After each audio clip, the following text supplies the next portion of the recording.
In 1975, I was struck by lightning while talking on the telephone. And this whole spiritual search and this whole business about spiritual reality, I come from South Carolina. Everybody goes to hell where I come from.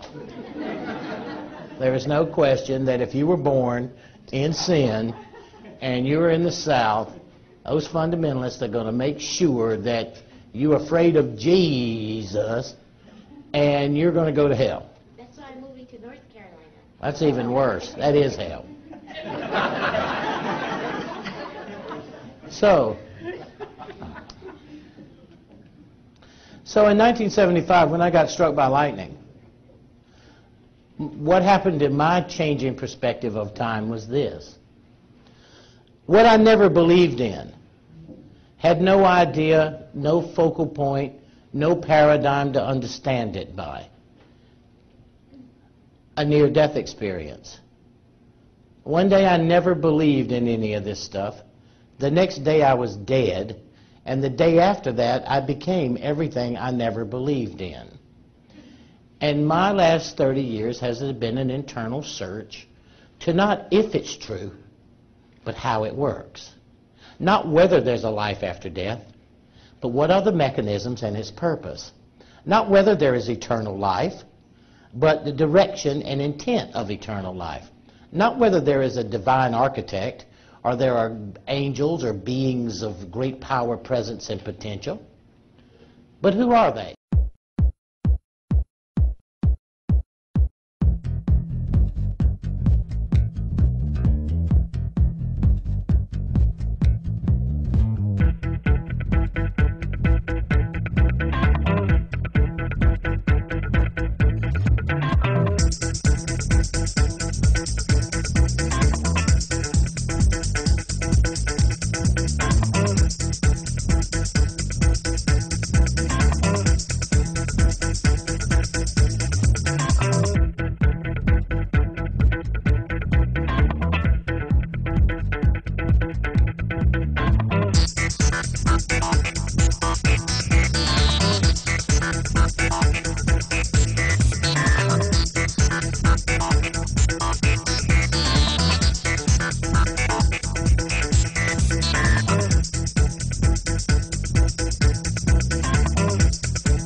Everybody in this room knows that time is changing. It is moving faster. A day goes by faster now than ever. You never have enough time. It's not that the 24 hours has changed. It's consciousness is changing. This is occurring, whether you like it or not. It's occurring because of cosmic potential and possibilities, but also the development of technology and integrated technology. You can instantly be anywhere in the world on a computer. You can roam cyberspace. So all of a sudden, the fact that that is possible, time has changed.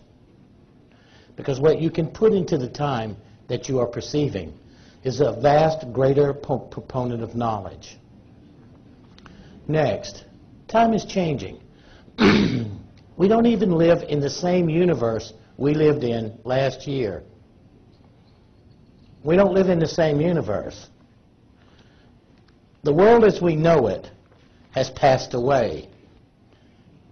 We live in a new solar system. All of a sudden, guys, everything that you've ever heard or really thought about the universe is changed.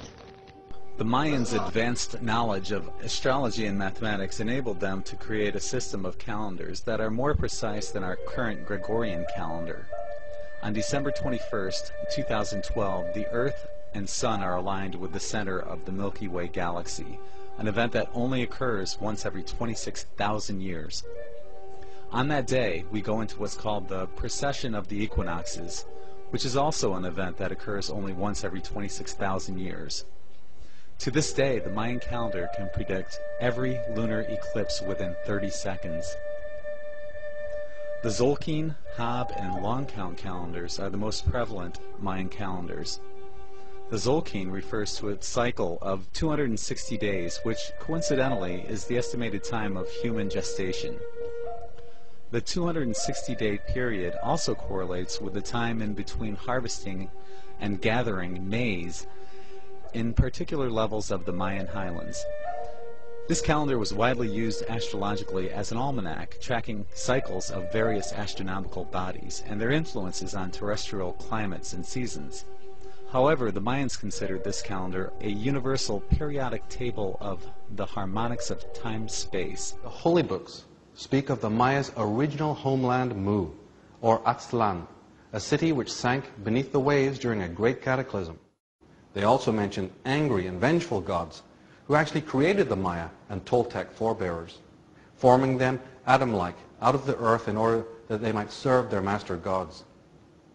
They speak of the decline of intelligence, the denigration of the spiritual constitution of mortals. Due to the brutal systematic conquest of the Maya, Toltec, Incas, and Aztecs by the glorious Spanish crown, there is precious little in the way of written information to help modern researchers know exactly who these tribes and nations were and what their beliefs were actually based upon. We actually have two data sets that we maintain. It's interesting about the two dates. Let's examine the latter date first. December 21, 2012 at 11:11 a.m., not p.m., is the alignment that was deliberately created by Pope Gregory under the auspices or under the direction of the powers that be at that time.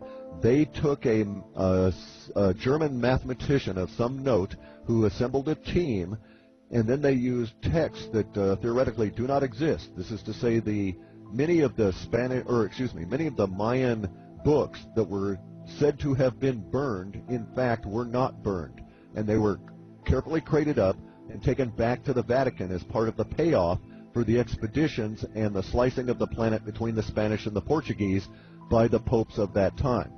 Now, when Pope Gregory had the calendar redone, they went to considerable work.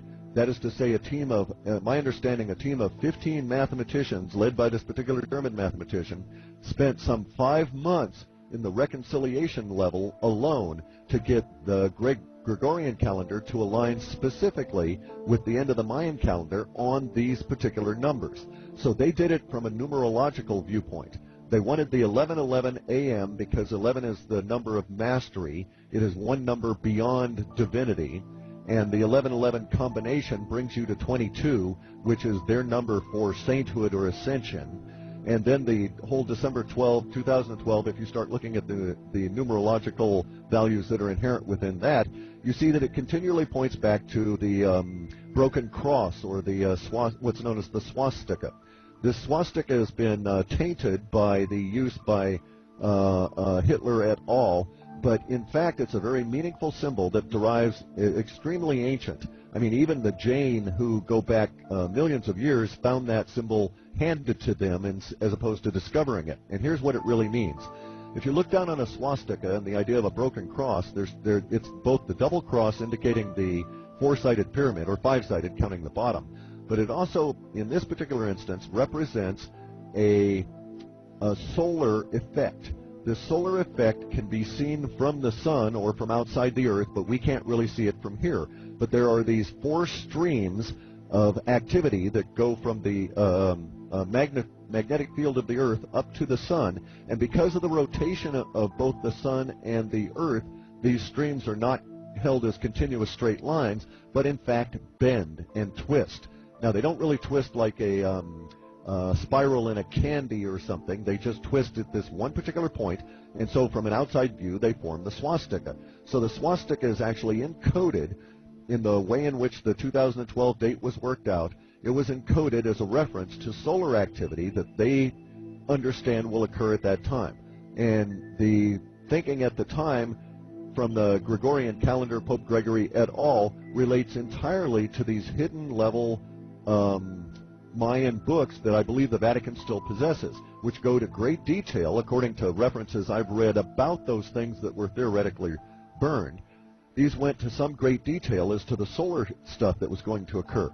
Now, I actually am of the opinion that Kalaman is much more correct than people would give him credence for, but that nonetheless, the actual end date of the calendar is the 2012 date, the end date of the long count. It may not be as meaningful as Kalaman's date, though, because Kalaman is actually working on a different view of the conjunction of the calendars, and he's discussing the the beginning of the end rather than the end of the end, if we want to look at it that way. So his is much more pertinent to us because it is the point at which we would take that step. Now, as I referred to earlier, from a 0-0 class civilization into a class 1 civilization, that will be the opportune moment, that will be the Kyrios, the quality of time will favor humans doing something magnificent in October of 2011 onward. Let's talk about what's going to happen at the end of the Mayan calendar. And then we will kind of backtrack a little bit and go into what's happening right now in our immediate future. Okay? What happens? What happens on the Mayan calendar, October 28th,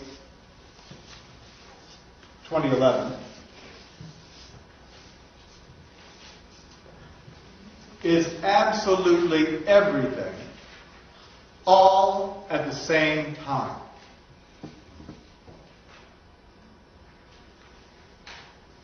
There's an acceleration of more and more of creation available in every moment. You got that? More and more of everything available in every moment. We've already looked at the past and saw all of the different up to this point. It's all still available. And more is becoming available in every single moment. What happens, finally, is the acceleration gets so great that absolutely everything which is infinitely possible all happens at exactly the same time. Which is the truth in the first place. Consciousness or creation exists in total, all past, all future, all exist right now. As all of this gestalt, the ultimate meaning of why we're pursuing these investigations, came to a critical mass, one number kind of floated up, and I don't mean 19.5. That was the number 2012. Because the more we delved into the geometry that we found at Cydonia, and the connections to sacred sites here on this planet, and the traditions of ancient wisdom keepers, like the Maya, like the Hopi in the American tradition, like the Celts in the European tradition, like the Egyptians, like the Polynesians, the more we see extraordinary common threads, which on the one hand are told as stories to preserve the narrative, preserve the spine of information. And on the other hand, they're told in terms of the numbers. If you start reading sacred traditions, it doesn't matter whether they're the Vedic, whether they're the Mayan, or the Egyptian, you wind up looking at the same sets of numbers over and over again. And it becomes very obvious as you get into this over years and even decades that those numbers are the key essentials, and the stories which entrain and transmit the numbers are essentially the carrier wave. They're the mechanism whereby peoples all over this planet, indigenous peoples, native peoples, transmigrational peoples, have preserved the essence of these numbers because there is information in those numbers, and the information is important both to our past and, more relevant, they're important to our future. There is a cosmic event occurring that's causing 24 hours to be not enough time. You know more, you're more aware, you have more feelings, you realize more things. So it's not really time changing, it's you. Because of a cosmic flow of energy that's moving through this universe that can be measured scientifically. Because we sit at the end of a 26,000-year cycle called the precession of the equinox. Our little galaxy, this 1.1 billion planets and stars called the Milky Way, has now traveled 26,000 years to circle what we call the signs of the zodiacs, but through each of the 12 constellations that we now know to be our particular part of the universe. It almost seems like this galactic alignment, which of course targets the years around 2012, was known to the oldest civilizations in Vedic India and in Egypt, and they believed that these kinds of alignments to the center of the galaxy stimulate transformation on the planet. And if you do a geological study, doing core drillings into Earth, you realize that this has occurred. You realize that this has occurred many, many, many, many times in the Earth's past. Roughly every 26,000 years. Scientifically proven. Other civilizations, indigenous civilizations, had different kinds of calendars. Hardly any of them, especially the central calendars of civilizations, had to do with this orbit. The archaeologists who have studied ancient civilizations have found that there are many, many calendars, most of them having 360 days.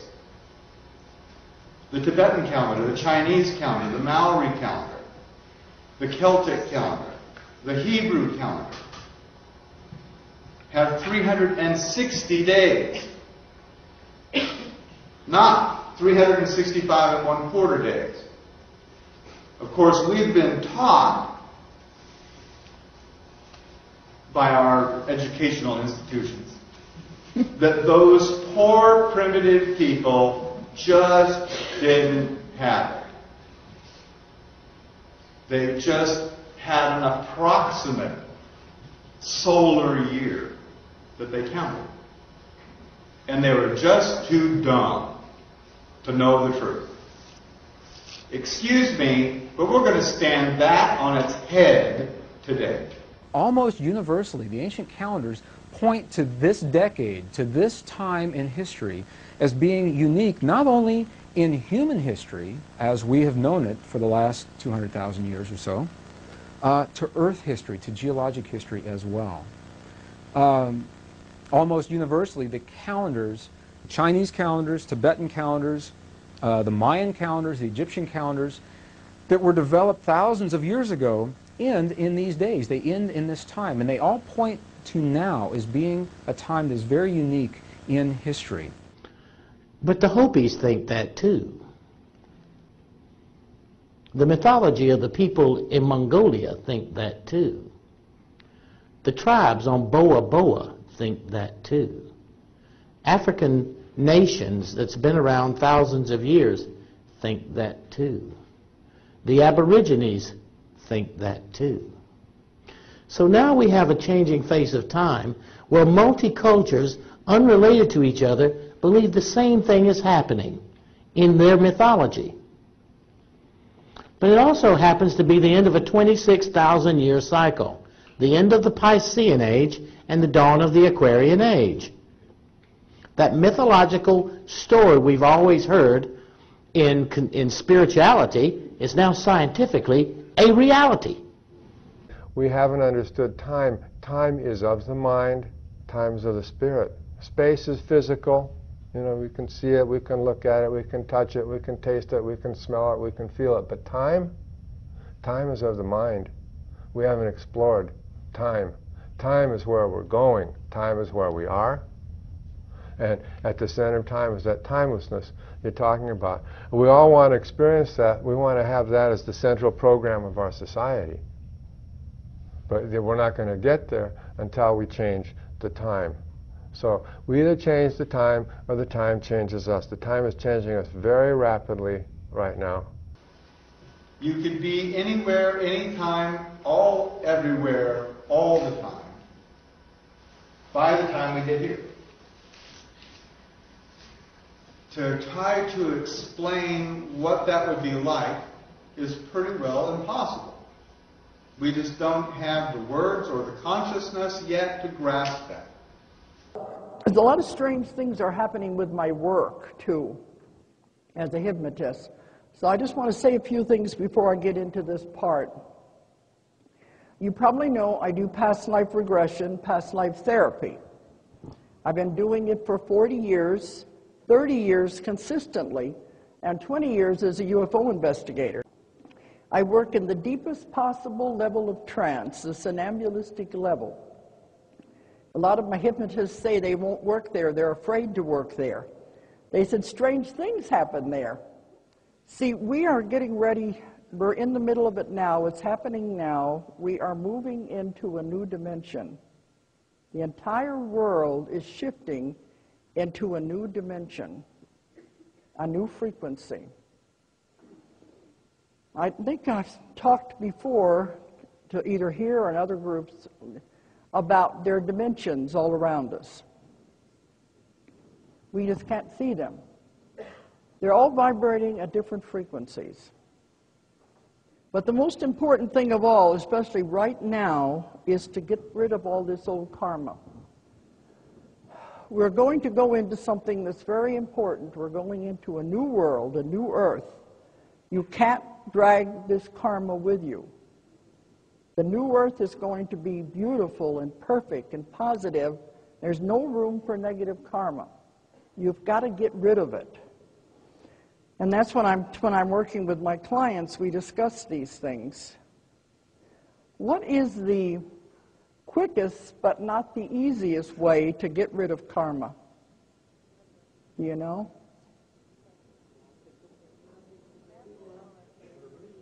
Some people say, do it back to them. That doesn't do anything but keep perpetuating. Forgive. You have to forgive. You got to let it go. Very, very difficult. Very, very hard. How many of you know Annie Kirkwood? We were talking about the New Earth, and she said she had this vision of the Earth as a solid ball. Then she saw it begin to separate and move apart the way a cell does when it begins to separate and reproduce, pulling apart like a cell until it broke apart into two Earths. Over here, she heard them saying, "We did it, we did it, we did it." Over here, she heard them say, "Poor thing, she died," believing all of that. So see, the one will not be aware of the other. And that's what they mean by those left behind, will not even be aware that anything has happened. The old Earth is still there, vibrating at this lower frequency with all these terrible things happening to it, but the other Earth moves into the new dimensions, vibrating so fast it becomes invisible. So they are not aware anything has ever happened. Everything in existence has a natural vibration to it, from our atoms all the way to the vastness of the universe. To show a simple connection between the Earth and our bodies, take a look at our body's harmonic focal points, better known as our chakras. Just as there are harmonic focal points on the guitar string, there are locations within our body where our vibrations culminate. In Eastern philosophies, these 7 chakras are used to bring health and balance to the physical and spiritual body. Our Earth also has 7 chakra points at equally distant locations from one another. There is 1 chakra point on each continent. The root chakra is in Mount Shasta, California. The sexual chakra is in the Isle of Sun, Lake Titicaca in South America. The solar plexus chakra is in Uluru Kata Juta in Australia. The heart chakra is in Glastonbury or Shaftesbury, England. The throat chakra is where the Great Pyramids of Giza in Egypt are. The heart chakra is at Kuhe Malak Sia in Iran. And the crown chakra is at Mount Kailas in Tibet. Scientifically, this is explained because at the core of our Earth, there is a molten iron crystal that resonates at approximately 7 Hertz. There are energy vortexes all over the Earth where electromagnetic energy emanates. There are also several vile vortices surrounding the equator where strange anomalies occur, such as radio and compass malfunctions, as well as plane and ship disappearances. You may have heard of a few of these. What do you think happens when a UFO crashes in World War II, and the people who financed Nazi Germany, once it collapsed, they're looking for as much technology, as much goodies as they can get their hands on. So what do you think they're going to do when these UFOs crash? They're going to want to rip out everything from those UFOs imaginable and reverse engineer it and make it into something they can use.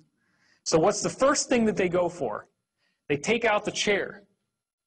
Because these UFOs, you're sitting there in the chair and you say you want to go somewhere, you meditate on it, and a vortex opens up in front of the ship and you fly through it and you pop through a wormhole and you end up somewhere else. Okay? So that's what the chair does. The chair is the interface with your consciousness. So when you understand that your consciousness is interfacing through the chair, that helps you get to a point in yourself where you can see that the chair is a psychic amplifier. That's what it does. The chair's function is that it takes your natural innate psychic function and makes it vastly more powerful. They could actually create a wormhole with the chair, with the psychics exercising their consciousness in the chair. They had help from, apparently, ETs from Sirius in designing the chair. And the chair allowed them to send people through time. There were multiple wavelengths that the chair cranked out on graph paper. Okay?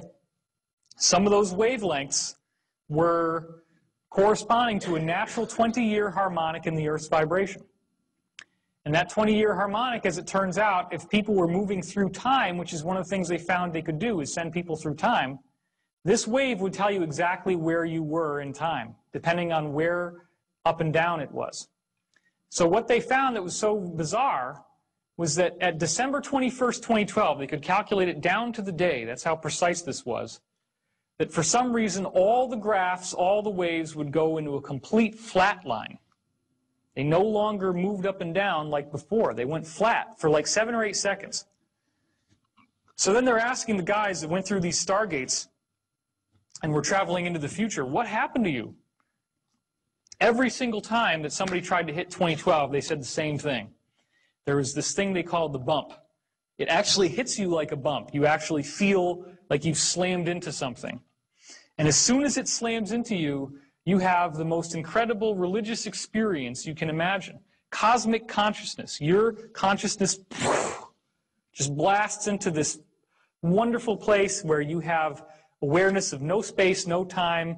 All knowledge is available to you. Ecstatic God consciousness.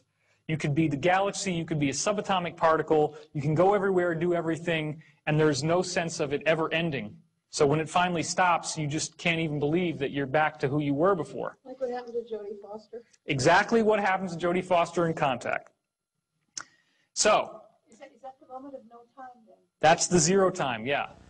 Within our modern culture, the 20th century idiom, our scientists are seeing events, unprecedented events, events that we have no reference points for at all, unfold before our eyes. We're seeing them on our Earth. We're seeing them far out beyond our Earth into interstellar space that surrounds our Earth.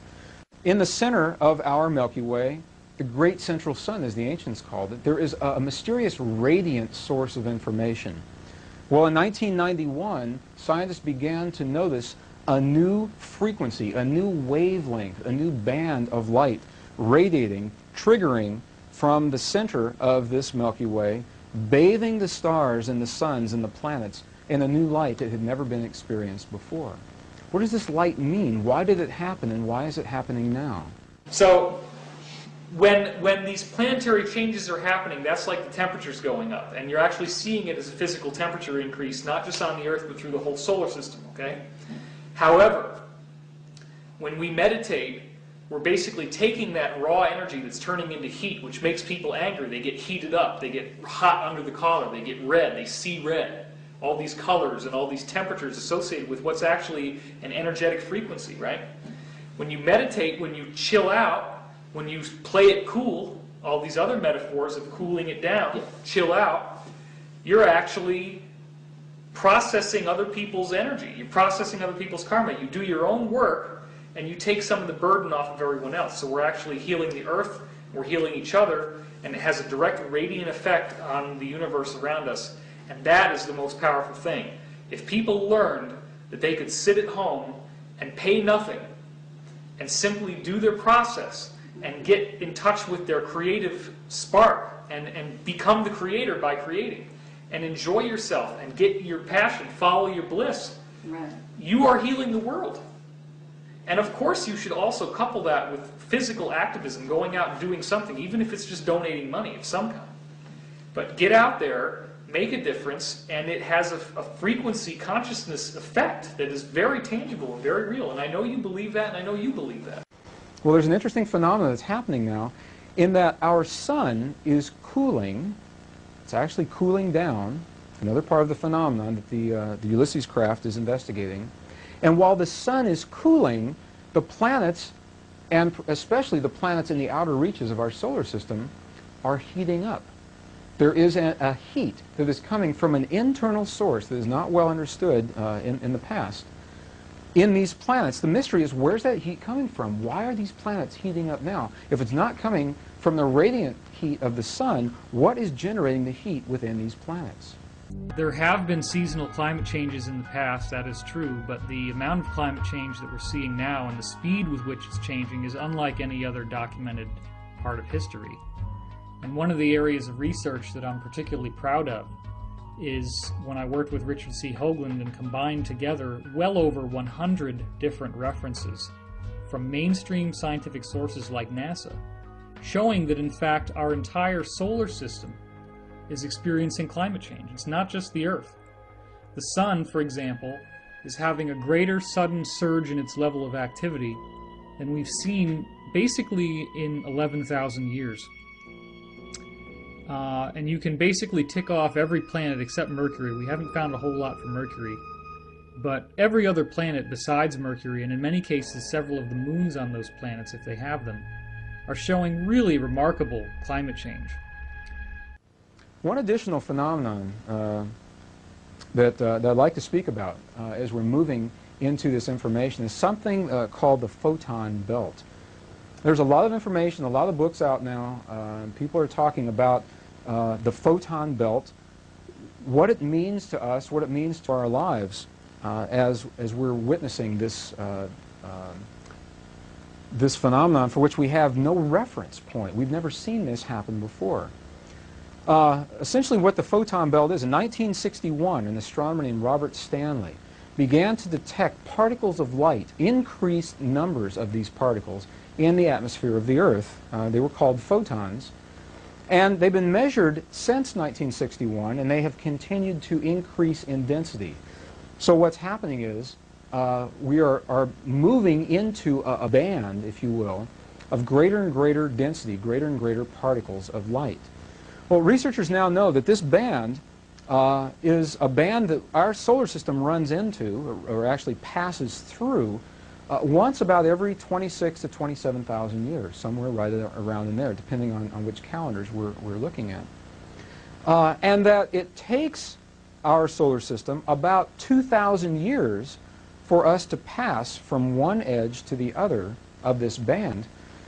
And at the 1,000-year point, we are in the center of the band, the densest portion of the light that this band, that this photon belt has to offer. The idea that an energy change in the solar system does not simply refer to an increase in the heat level of the planets or the brightness of the planets or the magnetic field strength, etc., which is the kind of changes that I'm describing in each planet. And if consciousness and energy are interconnected, then quid pro quo, a change in the solar system also refers to a change in consciousness. When one examines the I Ching, the King-Wen sequence, what is immediately apparent after only a few minutes of inspection is that it is not simply 64 hexagrams in some random association, but rather that the hexagrams occur in pairs. The second term of each pair is the inversion of the previous hexagram. What this is essentially an energy structure drawn out of a mathematical analysis of the King-Wen sequence. Here is the fractal pattern that is typical of the entire wave. It happens to show up at certain levels. And the notion is that throughout the wave, when it is moving downward, novelty, density of connection is increasing. So the general conclusion from these screens is that novelty is being increased and conserved as we move through time. Now, for instance, in this screen, which is further closure with today, we see 562 million years, virtually the entire career of higher life forms on the planet. 8,500 years on the screen. The great Proto-Egyptian civilizations, Sumer, Ur, Chaldea, are strung out like pearls along this plunge. Egypt culminates that ancient hierarchical form of dominator society.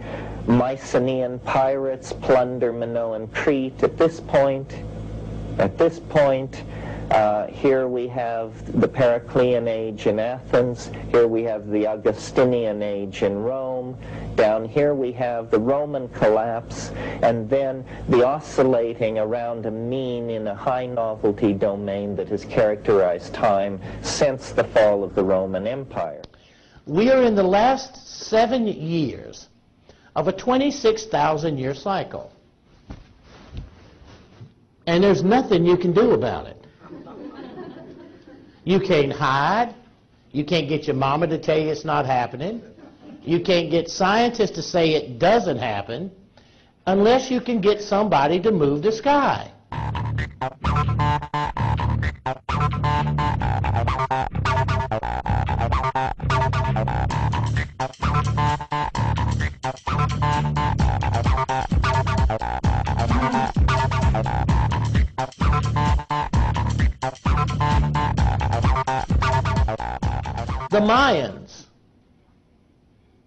The Mayans wrote about, described, and carved Neptune in their understanding of the universe, and Pluto, and Charon, and Xena. 2600 BC, they knew this. They wrote it down, carved it in stone. Well, we didn't discover Neptune until 1843. We didn't discover Pluto until 1931. We didn't discover Charon until 2001, and we didn't discover Xena until 2003. Explain that to me. Think about it. Where are you going to go if that's true? whatever you think right now about who you are and where you came from, and that's true, then who are you and where'd you come from? And do you believe the history that you've been told? There's a lot of people doing interesting work in the 2012 paradigm. People like John Major Jenkins, people like Jay Widener, people, well, like some of the people that we've assembled here, David Wilcock and David Flynn. But what has been missing is the physics behind those tales. Why was it that the Maya, for instance, were so fixated on the center of the Milky Way? How did they even know that the Milky Way galaxy was A, a galaxy, and B, it had a center? If you look at the Milky Way arching across the night sky, it is not readily apparent to the untrained eye that it has a center. It looks like a band of milky light circling the heavens, alternately tipped in one direction and another as the seasons unfold. The Maya knew it had a center. The Vedic tradition, half a world away, literally on the other side of this planet, thousands of years ago, knew the Milky Way was an assemblage of stars to which the sun belonged, and that we orbited around a center. In fact, they even had the concept that the center of the Milky Way was some incredibly all-encompassing, massive, dark object, i.e., a black hole. And modern science, in the last 10, 20 years, has demonstrated that, in fact, yes, a black hole, a dense object, not emitting light, but of intense gravity, something like 3 or 4 million times the mass of the sun, lurks at the center of the galaxy. And in fact, in astrology, it is the unsung 800-pound gorilla, or pink elephant, mixing our metaphors, Natalie, in the room. Because in terms of the influence, celestial influences that we now can discuss rationally in terms of the hyperdimensional model, in terms of those influences which influence not only our individual lives, but our collective lives as a people on this planet, it turns out that our geometric relationship to the center of the Milky Way galaxy is of overwhelming importance. And we will be able to demonstrate for you in a very elegant and very visual way that that geometric relationship to the galaxy, which comes to a penultimate climax at 11:11 a.m., December 21, 2012, is in fact a physically meaningful relationship and is behind, quite likely, all of the mythos that the Vedas and the Mayas and the Egyptians and the others have given us down through the centuries and thousands of years. What I discovered, in a nutshell, is that there is this very rare astronomical alignment that's happening in the years around 2012. We might think of a 36-year window, and it's not just some random assortment of planets in a certain sign or something. It actually has to do with the entire framework of the sky. And it's called a galactic alignment. It's referred to as a galactic alignment. It's a real thing. It's a real empirical thing. Astronomers have calculated it. It happens only once every 26,000 years. And from the vantage point of the Earth, we will be lining up with the center of the Milky Way galaxy, the center of our Milky Way. And this happens only once every 26,000 years. The Mayans give us, in the Western world, the greatest opportunity to see the changing face in time because they were obsessed with it. Because in time, the Mayans created calendars that were so accurate that they rival any calendar, and they're more precise than any calendar that we've created in our entire history. The Mayans invented the zero. The zero. Western consciousness didn't discover the zero for another 1,000 years. And the Mayans invented the zero because they needed to calculate the precession of planets as they moved so that they could build buildings that would be celebrations of events 800 to 1,000 years into the future. You know when we learned how to do that? Sometime in the 70s. And we had calculators and computers and telescopes. They didn't have any of that, so it said. The Mayans say that December 21st, 2012, that's when the cycle closes. What cycle? Okay. The 5,125-year cycle of history, 26,000-year cycle of the sun going around, the earth going around the ecliptic, and an even larger cycle, 104,000-year cycle. All these cycles are coming to an end. We are living in a really, really powerful, momentous event in time at this moment. One wonders if there really is some empirical, scientific, energetic sort of basis to this galactic alignment. You know, we're lining up with the plane of the Milky Way galaxy. And I've really encouraged scientists and astronomers to look at this, and I really do believe that it probably can form the basis of sort of a new model of consciousness and changes going on this planet. This, you know, you have to look at it this. The Mayans were in the New World, and the Old World was dominated by the Babylonian civilization and the Babylonian concepts of time, which are based on 12. The Mayan concept is based on 13. Before history, most people used a 13-month calendar.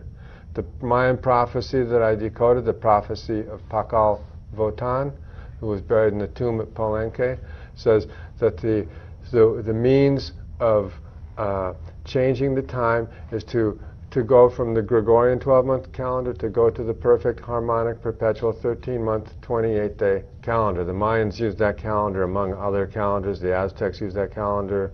The Druids used that calendar. The Incas of South America used that calendar. It's the universal calendar. And the point is to make it to 2012 in peace and harmony. The message is we have to change the time. You change the time by changing the calendar. When you change the calendar, you change the program. Like the Gregorian calendar program is full of static and chaos, confusion, injustice, oppression, all of that stuff, inequality.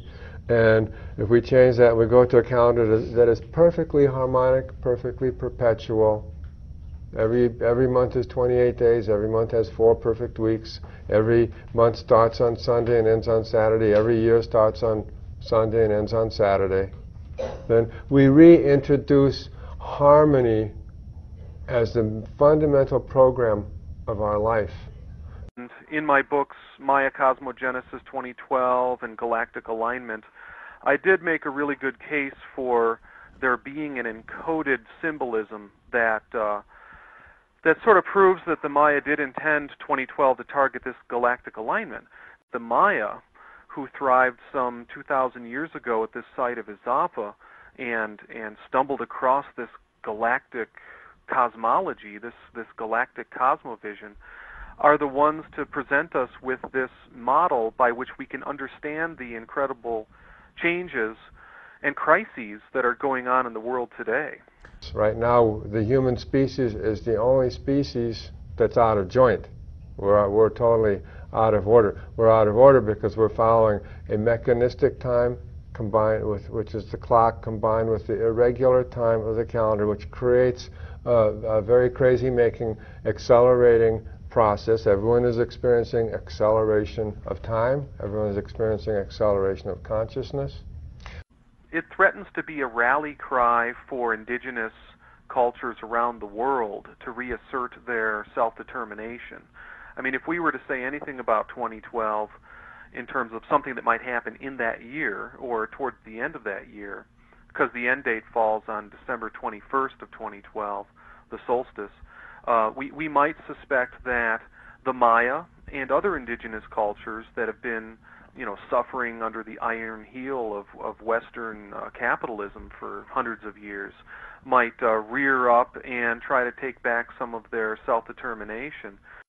What I look at is the actual Maya documents, you might say, the primary documents of the Maya traditions. So we have like the Maya creation mythology, and it's a world age doctrine. So it talks about a series of world ages, and we are approaching the end of one of those world ages. But the information, the Mayan information in it, is that the end of a cycle is not about a final destruction. It's about transformation and renewal. The general insight of the Maya prophecy is that at the end of the cycle, there's a deity in the creation myth. He's called Seven Macaw, and he exemplifies vain egoism. So this archetype will be seizing humanity, and it'll be controlling and deceiving humanity. And this is the prophecy for the years leading up to 2012. And certainly, I certainly wouldn't have to convince you that we look around us and we look at world leaders that are just deceiving and controlling humanity and trying to keep people stuck and limited and keep them unconscious. What I'm going to show you here is the final terminus of the wave in 2012. Now remember, this is the same wave we've been looking at in all our discussion before, but finally the wave not only descends deep into novelty, it descends into the maximum possible depth of novelty, which is signified by the horizontal scale of the graph. In other words, and then it ceases. The wave is damped. If you think of the wave as an oscillation, well then this is its fixed point, and presumably its other fixed point is the birth of the universe. The Mayan calendar is one example of a different civilization, and they actually had a system of two calendars that worked together. One you may be familiar with. It's called the Zolkin.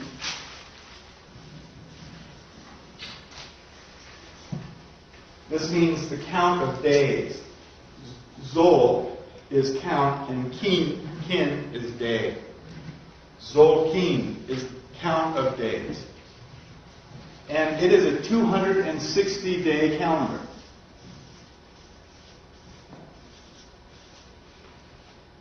Now, that really threw these guys for a loop, these archaeologists. 260 days.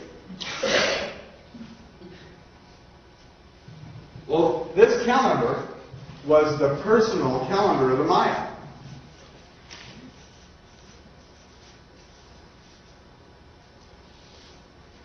It was also the astrological, which is how you probably heard about it. It was the astrological calendar of the Maya. So the archaeologists just pitched that over their shoulder. Astrology? Ha! Of course, they have no use for that. But we look at this personal calendar of the Maya. How personal can a calendar be? In this case, a person's first name, born as a Maya, was the day that they were born. Their first name. This was not a nickname. My name would be 12 Ahau, Lahun Hun Ahau, Ian Lungo. And everybody who was born on the same day as me, on this 260-day calendar, would have the same name.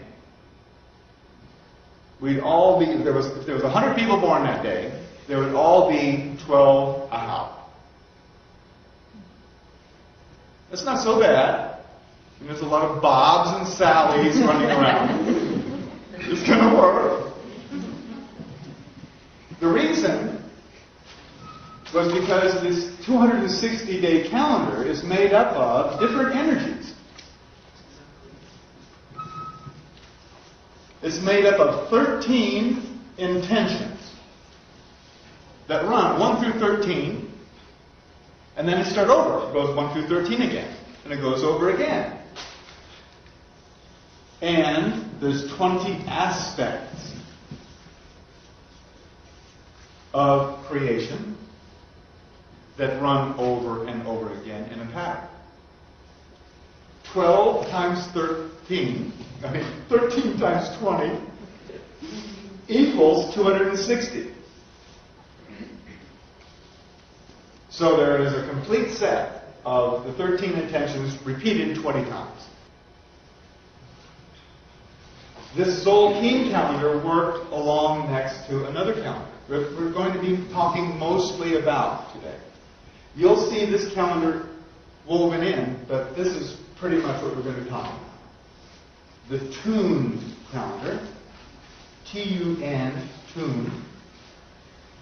And this is the Maya 360-day calendar.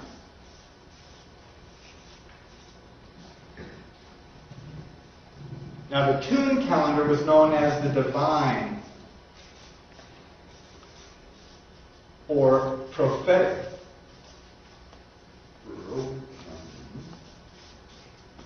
The prophetic calendar.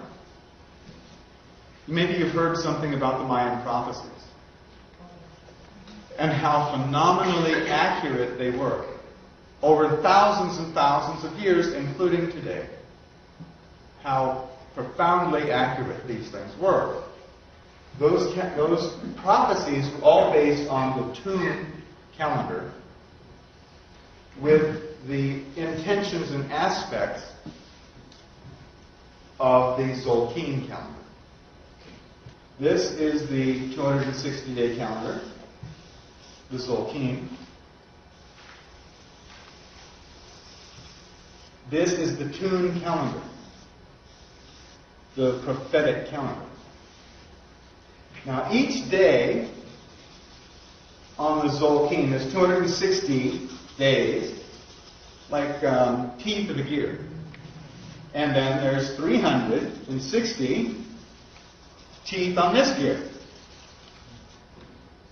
This Tzolk'in calendar revolves. And it makes that one move. Every 52 revolutions of this calendar, the two teeth that started out match back up. Every 52 revolutions of this, you get back to where you started. All of the Mayan pyramids are either 5 or 9 levels for a very specific reason. They were ceremonial centers. And the ceremonies and rituals that were done there were done to help demonstrate to the populace the perceptions or the considerations of their civilization about the calendar or about creation. It was their cosmology, built in huge piles of stone. What it says is that there are 9 different levels of creation or consciousness that exist or that will exist. Starting 16.4 billion, that's billion with a B, billion years ago. And this really threw the archaeologists off. What were little brown Indians in the jungle making pots? Thinking about numbers of 16 billion. It just didn't make any sense to them. Because after all, they were so primitive. 16.4 billion years ago is when the Maya say this physical universe began. Well, that doesn't line up with astronomers, does it? Astronomers, some 45 years ago, 50 years ago, had it down. somewhere between 10 and 20 billion years ago, the universe started. Then, as we got better telescopes, so we could see further and further out, it moved from 10 to 20 to, well, maybe 12 to 20. Then we put up Hubble, and it went to 14 billion years ago that the universe started. You know what? I'll bet you that within the next couple of years, they're going to find out that the Maya, some 2,500 years ago, had it right to begin with. The Maya, although they had the pattern, never had all the facts that we're going to be talking about. Consciousness is evolving through these different stages. And they were at a particular stage that didn't have all the information we now can display. But this cycle, all the cycles actually, are named for their product, what that cycle produced. This one is called the cellular cycle, because way at the very end of this cycle is when life started. You notice these numbers down here at the bottom? 1, 2, 3, 4, 5, 6, 7. Well, to each level of this consciousness, there is 7 periods of day and 6 periods of night. 7 days to each level of creation. Where have we heard this before? As a matter of fact. And before the Bible was written, before it was written in Hebrew, it was actually, the stories were written in Sumerian. In fact, the whole Bible is a rewrite. It's plagiarism, with a little bit of inventive editing thrown in here and there. The Sumerians, the first people to write, some of the first things they wrote was that there were 7 days and 6 nights in each level of creation. So the Maya were not the only people to have this information. They were only the most recent, ancient civilization. They left the freshest tracks. Okay, the next cycle started 820 million years ago. Again, the Maya knew how many tunes each of these cycles were, but they didn't have all the science that we now have available. This cycle is called the mammalian.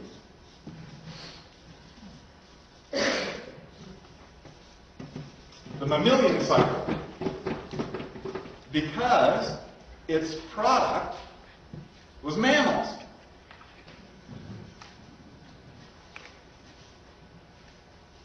$41 million years ago, we started the next cycle. Now remember, these things are written as numbers of tunes carved in stone 2,500 years ago or so. This 41 million years ago is an approximation of how many tunes. We started the family or familiar cycle. Now this is a huge step in consciousness.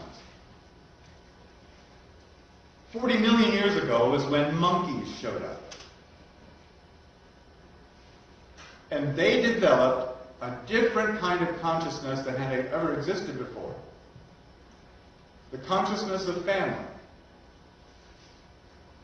These 2 million years are divided by 13, 160,000 years to each day and night. So each one of these intentions lasted for 160,000 years, then it went to another intention, and that intention carried forward. And that intention were the steps of evolution. Next cycle started 2 million years ago.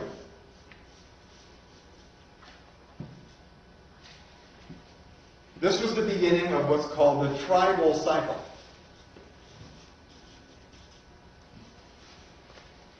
Okay, here's the next cycle started 102,000 years ago. That weight's getting lighter, isn't it? 102,000 ain't so bad.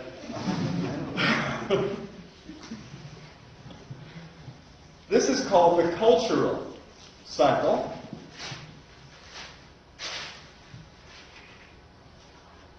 Because this 102,000 years brought about our cultures. 8,000 years. Every 8,000 years, there was a change of intention.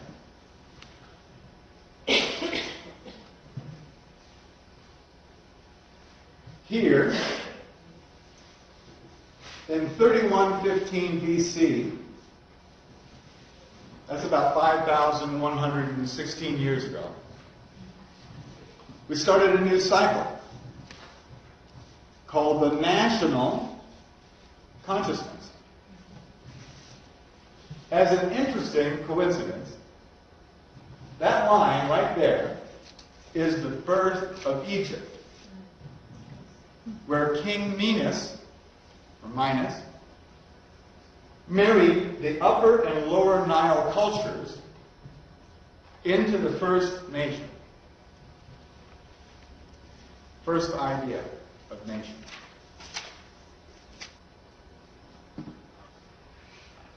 Planetary cycle.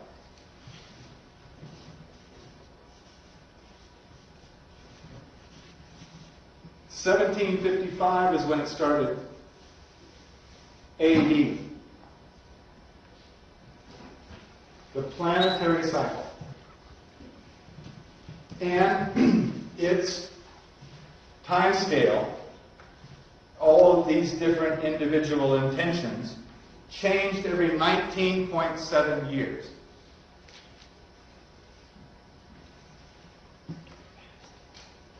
This was the beginning of the Industrial Revolution. And since things have changed every 20 years or so, we are still living in these 20 years.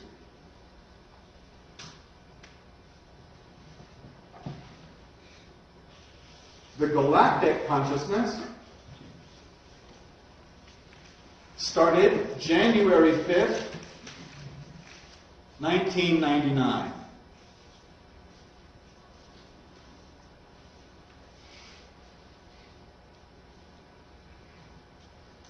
January 5th, 1999 was that line right there. And now, these consciousnesses are shifting every 360 days. The next cycle, the last cycle, the universal cycle,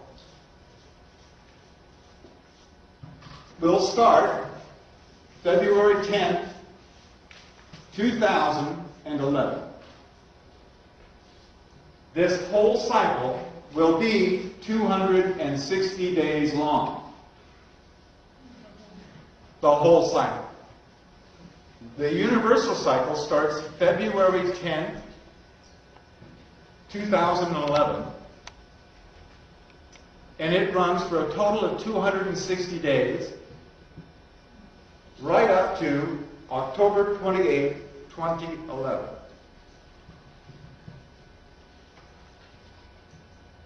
October 28, 2011. That is when all of these cycles, this one and this one and this one and this one and this one, all come to some sort of an end. During this cycle, the same amount of changes that are changing every 360 days will be changing in every 20 days.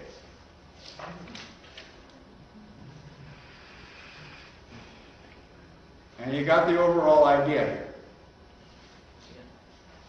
There seems to be some sort of an acceleration. Universal cycle, the consciousness is conscious co-creation. Yay. And that evolution or that development will take 260 days. I'm fooling with you. Actually, it took 16.4 billion years. It's already happening right here, right now. Please notice that we are co-creating this experience.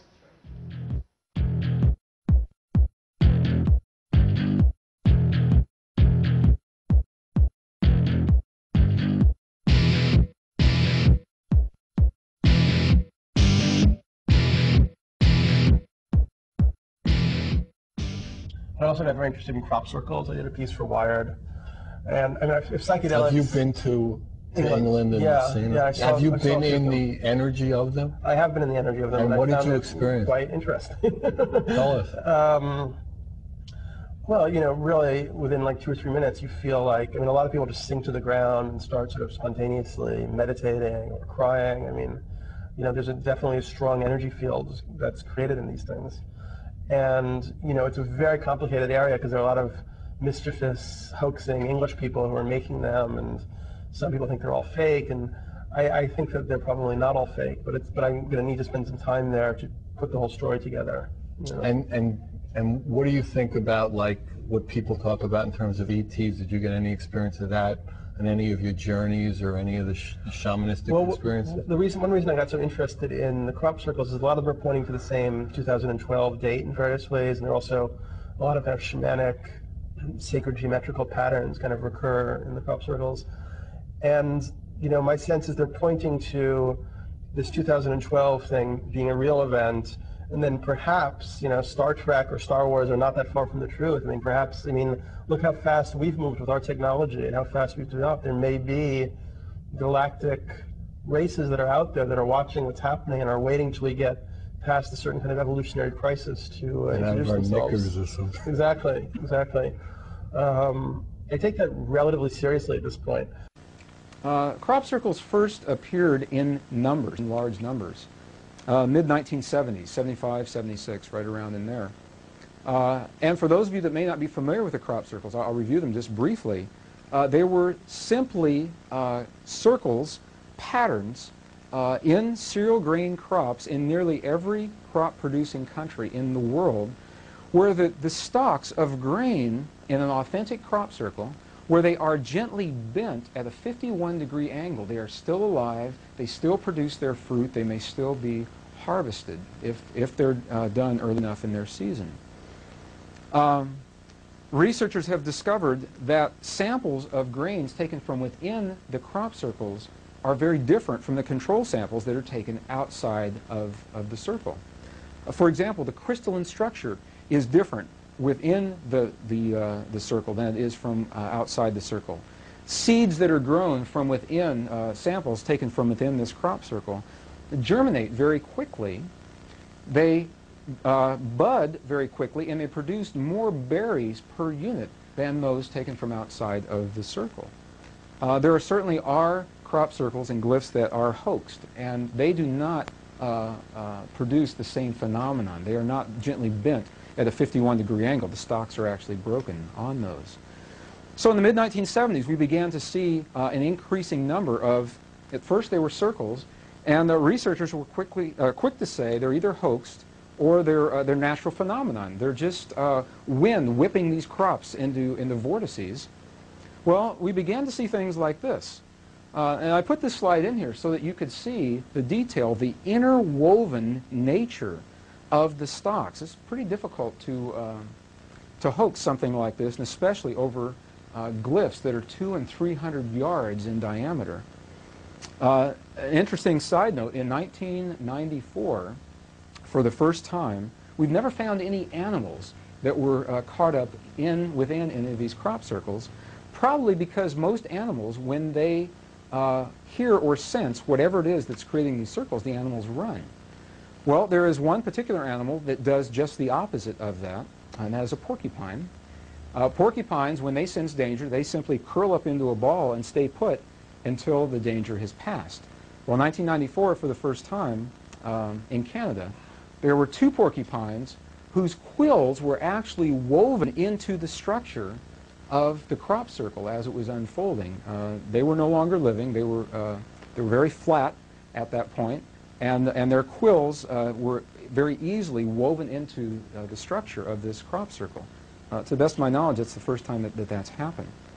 So we see these complex patterns that are very difficult to hoax. Well, the simple circles began to become more and more complex. Each year, the number of circles would increase through the early 1990s, and each year there would be what was called a grand finale, the greatest, most complex, most beautiful crop circle of all. This particular image here is from 1993, I believe, and this is considered to be the grand finale of 1993. Well, the researchers that were saying we had a natural phenomenon of wind whipping these crops into vortices looked at this and they said, well, this is pretty complex. It looks very intentional. Maybe there's something else happening. In 1994, I had the opportunity to attend and present a body of information at a crop circle conference in England. And while we were there, crop circles were appearing at the rate of about 11 per day all around the area where we were at. The next slide that I'll show you is what I consider to be the grand finale of 1994.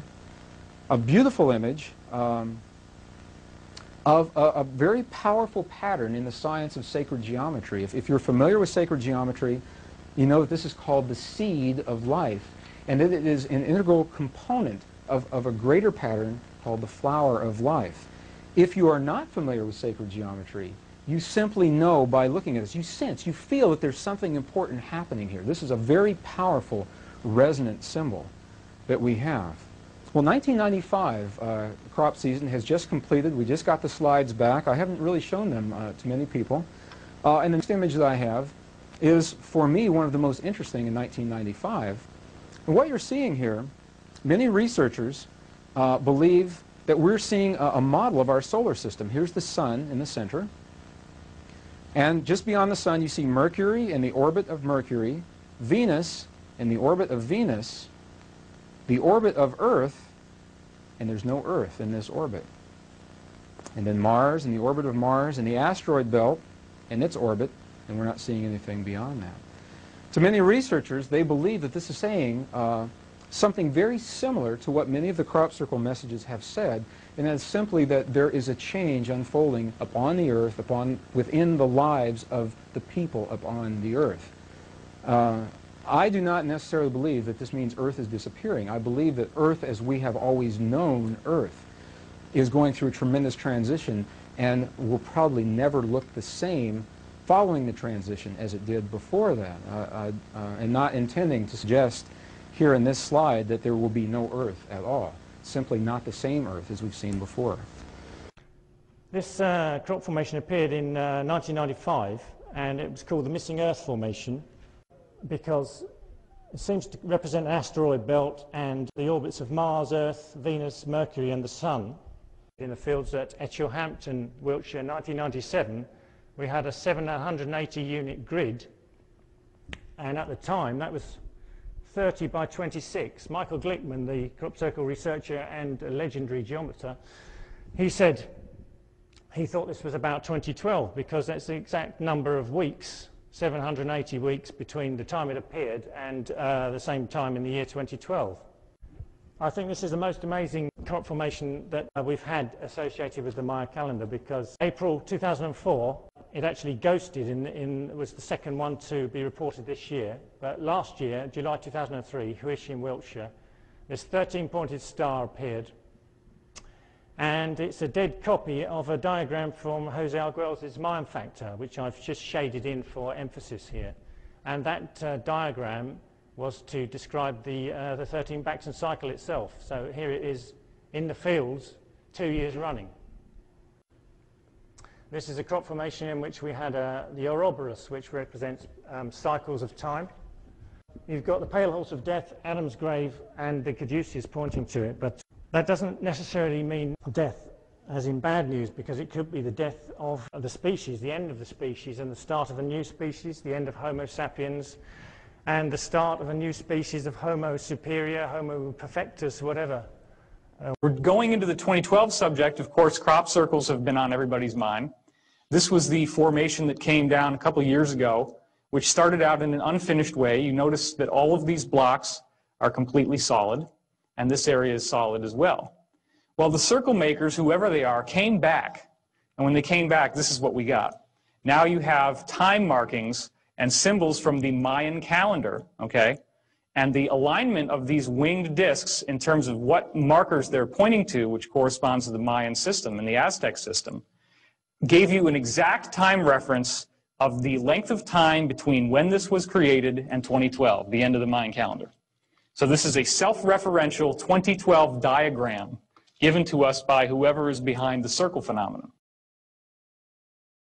This is one of many crop circles which seems to suggest that the secret to understanding 2012 and this mystery that we're dealing with right here in our talk today is in vibration.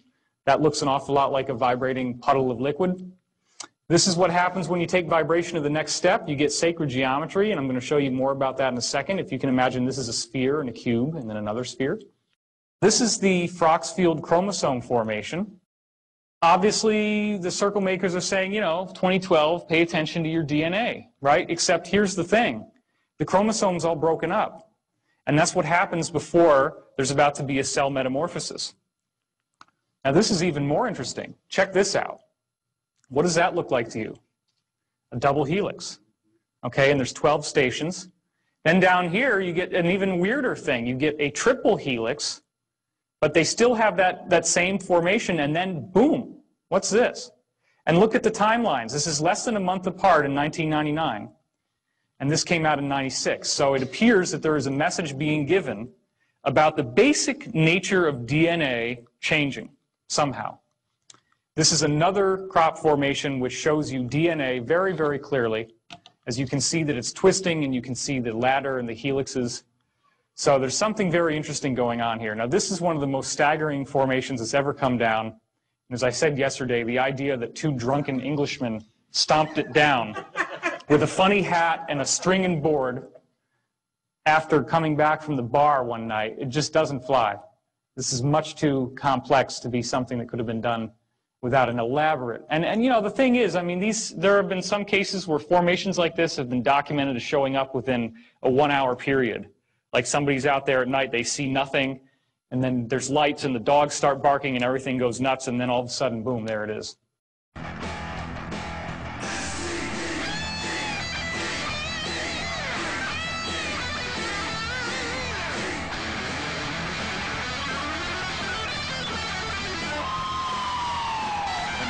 September 11th, men armed with knives, armed with chemical, biological, or even nuclear weapons. The fanatics who terrorist killers, September 11th, terrorists of Al-Qaeda, terrorists, Taliban, nuclear weapons, terrorists. 9/11 terror. My fellow Americans, we have already been attacked. Terror. Terrorists or terrorism, September 11th, September 11th. The terrorists, war and danger, September 11th, September 11th, terrorism, global terrorism, the horror, terrorism, terrorists. Terrorists, terrorists, terrorists, terrorists, the terrorists. Terrorists, terrorist, terrorism. September 11th, global terrorism, terrorism. Terrorism. September 11th, world terrorism, terrorism.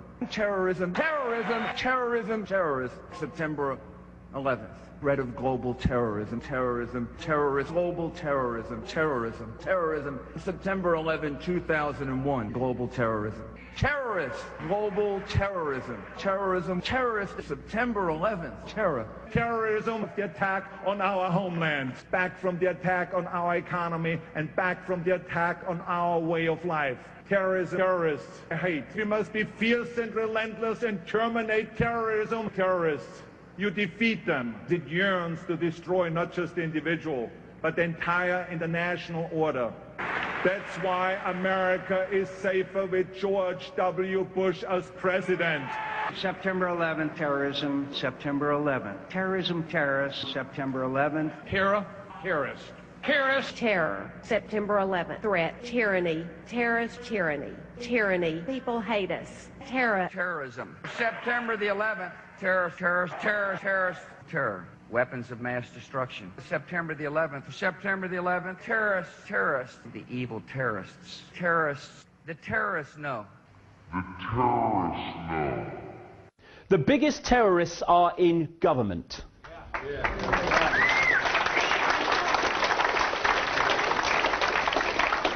Of whatever persuasion, by the way, I ain't being party political here, sod the lot of them. I'm very, you know, I believe in equal opportunity and equal rights and stuff. Sod the lot of them equally. The terrorists, even those that we're told were terrorist events from external terrorists, when the evidence often points to the fact that it was not that at all, except that they were the front for it, they can kill horrendously a few thousand people at maximum, or they can, like 9/11 and that stuff, or they can kill fewer in other events. Horrific, horrible, etc. Yes, but these people, or the people that controlled them, pepper-bombed Baghdad full of kids and civilians, and have so far killed and maimed hundreds of thousands of civilians to save them from a dictator. And now, Hillary Clinton, John McCain, Barack Obama stands for change you can believe in. These people are controlled by the same force. Interesting, you know, when Clinton came in, Bill Clinton in, what, 92, he kept talking all the way through his election campaign, change, I stand for change. He's going on, Obama, change, I stand for change. Why? Why do they play that game? Interesting. Because of the way the system stitches up people, denies them choice, denies them equilibrium, happiness, and all these things, and what they desire. At any point in time, the vast majority of people are not happy with their status quo. So anyone who comes along and says, I stand for change, oh yeah, anything's better than this, yes mate, change. Very powerful because of that situation. Now, Barack Obama, his main man, and it's not just in this election, it goes back a long time, is a guy called Zbigniew Brzezinski. Brzezinski was the national security advisor in the Carter administration, and he went public in the last year, 18 months or so, admitting that he, in that position, worked to manipulate the Soviet Union to invade Afghanistan because he wanted to weaken the superpower, and in his words to the effect of, I wanted to create for them their Vietnam. It didn't matter that he did that, except that that invasion cost 1 million Afghan lives. And that's how it's possible for a few to dictate the direction of the world, with the many working every day unknowingly to do it for them. And so, one name that is given to these families is the Illuminati, the illuminated ones. They know more than we do because they keep what they know from us. And behind the corporations, different masks on the same face, is actually a corporation. Different directors, different frontmen, not always, mind, interconnected directorships, but at control in the hands of the few. And it's the same with politics. Presidents, prime ministers, heads of the World Bank, Secretary General of NATO, they are perceived to be in the red bit at the top in terms of their own hierarchy. No, no. They're somewhere down. I'm probably being optimistic with this. They are there. The here today, come tomorrow people that I mentioned earlier are there simply to fill the public positions through which those that operate in the shadows above them in the pyramid dictate the policy. And that's why the policy never changes, no matter what government's in power, an incessant centralization. Tell people, if they say no to just one thing, say no to the microchip. Because he said even those that are becoming aware of it, and this is way back, this is like I say 97, and some were, most weren't, think it's about electronic tagging, and on one level he said it is.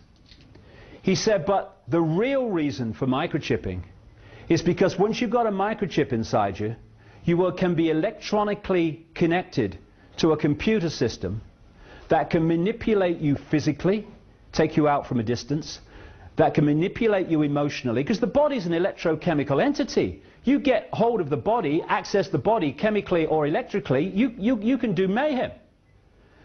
And when we feel emotion or think, it is an electrochemical process. So if you get a microchip inside you manipulating that process, they can manipulate the way you think. As he said, they can make people aggressive, they can make people docile, either as an individual or en masse. You basically become a robot, he was saying. Say no to the microchip. Fear. Fear, the four-letter word that controls the world. Once you get people in fear, they will look outside of themselves for people or organizations to protect them from what they have been manipulated to fear. Fear is the greatest of all mass mind manipulation techniques. Because of fear, we have this introduced, justified by what I've been talking about. This is a poster from Germany in 1934. That's a poster from London today. It is very important to understand that when you fear loss, fear death, fear war, fear terrorism, or fear change, you are giving others the ability to control you based on those fears. When you fight against poverty or against racism, when you fight for relationships or for freedom, you are outwardly attempting to repress that which has been placed before you to conquer inwardly. These situations are mirrors of our fears. This is why it is important to love and only love. Love those who stand with you, but especially those who stand against you. Don't look at your fears as a threat. Rather understand that this material world is only a physical manifestation of either the love or fear in your consciousness. We're going through a sieve here. Wheat from the chaff, sheep from the goats. Exactly as prophesied, exactly on time. We're going to go through the eye of the needle, folks. And you don't get through that eye encumbered. I bet you've noticed things falling off, haven't you? First, all kinds of considerations about who you are, who you should be. Those things have fairly well dissipated, or you wouldn't be in this room. Maybe some job positions. Maybe a relationship or two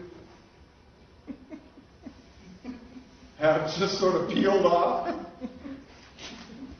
Expect a lot more of that. The CIA scientist told me in 1997, when no one was talking about nanotechnology, that the microchips outside of the public arena in the secret projects were so small they can be inserted in a hypodermic needle during vaccination programs. And of course the people giving the vaccination have no idea that that's the case. Aspartame is a sugar substitute. Have a look for this if you haven't come across it. It's in virtually everything now. And aspartame is a excitotoxin, they call it. It excites brain cells and destroys them. It stops the brain working efficiently. They sent letters out to naval pilots in America a few years ago, telling them not to drink soft drinks with aspartame in before they fly, because it affects their brain's ability to think and sharp. And who brought aspartame into existence? Donald Rumsfeld. He was head of Searle Pharmaceuticals. They couldn't get aspartame through the Food and Drug Administration checks in America to become part of, the food that we eat and drink. And so they appointed him because he was close friends with the Reagan-Bush administration, and the Reagan-Bush administration changed the head of the Food and Drug Administration when he came in, and suddenly the checks were forgotten and aspartame came out. And Monsanto now control aspartame as they control GM food. Fluoride in the water is an excitotoxin. It excites brain cells destroys them, and it suppresses thought. The first known time that fluoride was put into water supplies was in the Nazi concentration camps to keep the people docile. Genetically modified food is designed to genetically modify us. Vaccines, 25 vaccinations before the age of 2, with a growing, still developing immune system. All the stuff they give us. Electromagnetic soup. The rabbit hole is seriously deep. I think that it's all about keeping the clamp on. They're trying to keep the clamp on so that people cannot become more conscious and take back their rights as human beings. You know, and also it's like as the whole mainstream kind of narrative is becoming more and more like a sort of toxic cartoon, you know, for anybody who has a kind of intelligence, you know, they have to at a certain point just begin to question this. You know, it's like if you read the New York Times every day and that's your vision of reality, there's just like no hope for you. I mean, there's just nothing left in that thing to hang on to. So, you know, it's just going to be a very polarizing situation for the next few years. All propaganda must be so popular on such an intellectual level that even the most stupid of those towards whom it is directed will understand it. People can be made to perceive paradise as hell and the other way round, to consider the most wretched sort of life a paradise. On the basic intellectual level, it's the terrorists, and we've got to protect you from the terrorists, so we've got to take your freedoms away so we can protect your freedom. Oh, that sounds good, I'll vote for him. That there are real beings out there who have a real effect on what's happening here. And these positive forces, it's my understanding, are guiding us through an evolution on the planet. And they basically want to make sure that it doesn't break. They want to make sure that things stay as clean as they possibly can right up to 2012, which is when this apparent dimensional shift event happens. And so there is a very deliberate effort being made to thwart and to offset those kinds of negative future possibilities. That's why, like, for example, AlMartinRaw.com had this whole whistleblower thing that came out about how the Bush administration was planning to put in fake weapons of mass destruction in Iraq, because if they could have found, and they even said it on the news, remember that? We know there's 10,000 gallons of anthrax and da-da-da-da, and it's right there in Tikrit around Baghdad, right? Yeah. Well, that's because that's where they're going to put it. Yeah. But then what happens is somebody else finds out they're going to do this fake thing, and then they go and frag the team that does it and kill them on friendly fire. And now they're out there somewhere. Nobody knows where the hell they are.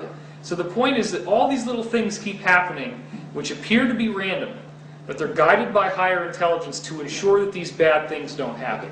The whole facade of civilization is just coming down. We want to defend it with bombs and wars and so on, but that's not all that's going to do is further the process of it coming down. It's all inevitable. So the point is, we have the opportunity. How many people in the world are for peace? And how many people in the world really are for war? If everyone in the world who exists in the world is for peace could understand this point that we can all have peace if we unify and change the time and say, that's it. We're going into a new time. We're going from a time of war to a time of peace. We're going from a time of fear to a time of love. We're going from a time of chaos to a time of harmony. We're going to solve our problems ourselves, and we're going to enter a new time that is going to reorganize our mind, that's going to reorganize how we function in the world, that's going to reorganize our priorities. Rather than building more things, we want to repair the damage. In the year 2000, in America, an organization set up in the 90s by the people who controlled and control the Bush administration this last 8 years was set up. It was called the Project for the New American Century, and it was created by people who have since become known as neocons or neoconservatives. September 2000 they published this, and it was called Rebuilding America's Defenses, Strategies, Forces and Resources for a New Century. This is what it said. I'll come to that. These are three main people who were in the creation of the Project for the New American Century. Dick Cheney, Vice President, more power than the President. Donald Rumsfeld, Defense Secretary at the time of 9/11 and the invasion of Iraq, Paul Wolfowitz, Defense Deputy Secretary at the same time. 1 year after that document was published, 9 months after the people that wrote it came to power in the Bush administration, America had what Bush described at the time as our Pearl Harbor. And everything that has happened since 9/11, that has unfolded off the pages of that document quite demonstrably, has been justified by 9/11. Even academics that rubbished it to start with are saying the official story doesn't make sense. You've got pilot organizations that are saying, pilots against 9/11 and stuff, who are saying there's no way those people who couldn't fly Cessnas could do what they did with those planes. Endless people now. There are engineers organizations against 9/11 who are pointing out that those buildings could never have collapsed as they did because of fire and steel. But no one investigates it. So when those towers went down, it doesn't matter whether it was actually terrorists or who did it, how it happened, why it happened. It happened. It happened. It inevitably happened. It was the nerve center, the pineal gland of the technosphere was taken out. And the technosphere has to evolve if the planet's going to survive. Well, it has to evolve into back into harmony. It has to evolve back, and so that point there, that puncture, that was a big puncturing of the technosphere. So now there's a lot of retrograde, regressive action to try to maintain it, but it's not going to hold because the biosphere is in danger, the global warming, everything else. So what you're seeing is like the technosphere is slowly going to be coming down. It's not pretty, but it's coming down because it's not the truth. It's not natural. It's not the truth. It exists at the expense of the biosphere. It exists at the expense of the Amazonian rainforest. It exists at the expense of the different species and everything. Right. So it's inevitable. It's coming down. That's why it's called. This is why this is called the end time. And it's coming down because we're headed to 2012. So the point is that okay, we have to just say, hey, it's coming down. No matter how many flags you fly, it's still coming down. So we're saying, instead of flying flags, let's see what else we can do.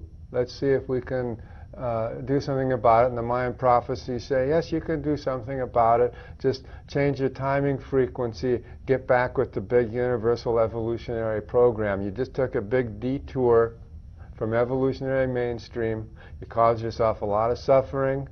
And some people might be well off from this, but a lot of other people are suffering more and more every day, and you're playing with very dangerous toys to protect a crumbling facade. Well, I think that we do create our own realities, and to boil it down to a simple decision, it's great to be informed about what's really going on, first of all, and that must be said. But we can't succumb to the fear-mongering tactics that are being tossed around, because we can succumb to fear and close up, but really what needs to happen so that we can create a good reality is to open up to the real possibilities. In other words, to open up and be guided by what we might call higher principles or a higher vision of the future. So instead of being consumed with reacting in fear or combating all the crap that the controllers are trying to throw at us, somehow we need to transcend that and open up our minds to the highest possible future and then create that together. It is important to remember that your consciousness has more power than any wave that could ever be beamed at you. So if you ever start worrying about electromagnetic mind control or all these silly things that people get focused on, that's something that you don't need to worry about. We are living through, in a 67-year period that stretches from 1945 to 2012, a compressed version of a larger historical epoch, 4,306 years long, that also ends in 2012. So that we have reached, by this reckoning, the late 700s, right now. This is what we are living through. And ahead of us lies the Gothic Renaissance, the European Enlightenment, the discovery of the Newtonian mechanics, the discovery of the New World. That all lies ahead of us. It all has to be compressed into the next 22 years of time. And that is what accounts for the crazy quality of modernity. It's what accounts for fads and fashions. You know, hemlines are rising and falling in a rhythm based on the rise and fall of empires millennia ago. And these things are as causally linked as the orbit of the Earth is linked to the sun, you see. Because we are being drawn toward the attractor through shorter and shorter epochs. And not only must the entire last 4,000 years of history be compressed into this 67-year period from 1945 to 2012, but there is a 384-day period preceding December 22nd, 2012, when the last 67 years and the last 4,300 years have to be compressed into that. Then there's a final 6-day period when all of these things are compressed again. And so do you see what's happening? The spiral is tightening as it goes faster and faster. The resonances are impinging. The thing is getting nuttier and nuttier and nuttier as computers link all cultures together, all informational barriers dissolve. Everything is becoming connected to everything else. Not only everything in the present moment, but all past moments as well are being drawn, compressed, squeezed toward the production of the transcendental object at the end of time, which is nothing less than all time, all space, shrunk down to an atomic dimension and handed back to us. If I've made any contribution to this, then one of the things that I'm most proud of is to have come up with the phrase problem, reaction, solution to describe the most used and the most powerful method of mass, mind and emotional manipulation that has been used on us to advance this agenda. It used to be called the Hegelian dialectic. And I thought problem, reaction, solution would sum it up more succinctly. What it means is that you want to change society in a way that if you did it openly and had a meeting and said, right, well, tell the public this is what we're going to do, you know that you would get a massive public reaction against what you want. So you don't do it openly. You play this technique. Stage one, you create a problem.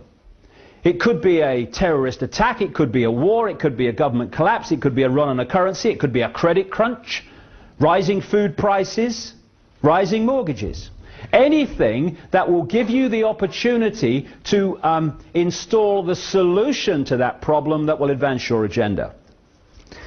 Once you've covertly created the problem, you then tell the people through a pathetic mainstream media the version of that problem that you want the public to believe, i.e. Bin Laden orchestrated 9/11, Lee Harvey Oswald killed Kennedy, whatever. If we had a journalistic profession, even just in any way justifying the name, problem, reaction, solution fall down, because the explanation would be investigated, it would be found to be wanting, it would be reported to the people, this would collapse. Because we don't have a journalistic profession worthy of the name, the problem is created, the cover story of the problem is then reported to the people as official history, uninvestigated, and what they're looking for at stage two is a reaction from the public that says, in effect, something must be done, what are they going to do about it? Fear, outrage, do something.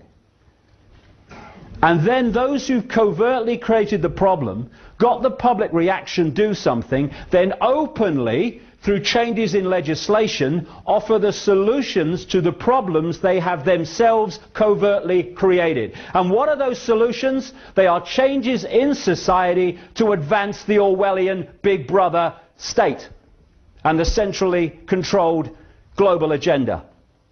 Television is the greatest and most all-pervasive hypnotist and propaganda tool ever conceived. TV teaches people what to think, but not how to think. And TV has given modern humans an utterly false perception of society, of the world, and of each other. Through TV, the power elite have succeeded in creating a distracted, misinformed, divided and class-driven society suffering historical amnesia and completely oblivious to the true realities of their surroundings. And all of these people view themselves as truly informed and are very quick to berate and ridicule anyone who offers them an alternate perspective. Subsequently, through the ideas put into their heads by TV and through a TV-driven obsession with the collecting of meaningless trinkets, fashions and possessions that the TV tells them defines who they are as people, the power elite have also managed to rob most of the common man of their wealth, their lands, their skills, their education and their history. But most importantly, it has robbed people of their ability to think critically and objectively. And that is exactly what television was designed to do and exactly why it was invented. Every television set is also specifically designed to emit alpha waves. These can be clearly seen as a series of horizontal lines that run across the screen from top to bottom at regular intervals when using a camera to film an operating TV set, but they cannot be detected by the naked eye. These regular lines are not simply a normal part of the functioning of your picture tube. They are there for a particular reason, and they travel across the screen at a predetermined and very specific pace. How often have you seen someone sit at a TV and say, "I don't like this program," and yet they sit there and watch it anyway? How often have you done it yourself? It is because these horizontal lines are there to generate these hypnotic alpha waves. Alpha waves place you into a trance-like state as you are told what to think by scripted newsreaders, and told what to buy, what to wear, where to go, and always kept otherwise distracted by sport, meaningless celebrity gossip, and a barrage of sex and entertainment, nowadays ever more frequently punctuated by messages of fear and warnings of imminent terror. These alpha waves produced by your TV set affect your electrical field even if you are not watching it. The TV merely has to be on. They become addictive as your body becomes used to the energy field, and many people would simply feel unable to cope without the daily fix of their favourite TV show. Then this hypnotic state carries on throughout the day as people work robot-like at their given tasks, usually discussing whatever the television taught them with their co-workers. Often people think they are discussing their own thoughts, but when the conversation is really analysed, it's usually not. It's about what show they watched last night, or sport, or something they learned from the Discovery Channel, their feelings towards the opposite sex, or perhaps something like the war on terror. And whether they realise it or not, what they are talking about, and 98% of what they think they know about anything at all, has been taught to them by the television, or by print media that is wholly owned and controlled by the very same 6 people who own all the TV stations. That's right, 6 people. 60 years ago, the media in the Western world was run by 86 small corporations who all competed to deliver the best and most informative news. Today, it is run as a well-oiled, very streamlined and tightly controlled machine by just 6, who now control all major Western mainstream television and print media. And with the current rate of corporate growth, that number is set to soon drop to 3. This has set an extremely dangerous precedent, as it means that all televised and mainstream print media is now controlled by very, very few people. For a better and more informed perspective, obtain your news online from one of the many emerging independent websites, and go to many sites from different countries and sources to compare the same story from a variety of perspectives. You have been told that the internet is an unreliable source of information, and it is true that there are many bogus websites. But there is also a lot of very reliable information from very reliable sources, if you look in the right places. And remember, the ones who are telling you the thousands of independent websites who have opposing views to the mainstream shouldn't be trusted, number only 6, It is just that it is those 6 who control all the major media. So those 6 are able to control most of what information gets to the general public and how such information is presented. It must also be duly considered that all of these 6 media corporations have extremely close ties to major financial institutions and arms manufacturers. Such a conflict of interests immediately poses huge questions regarding the objectivity and reliability of any information presented by these organisations.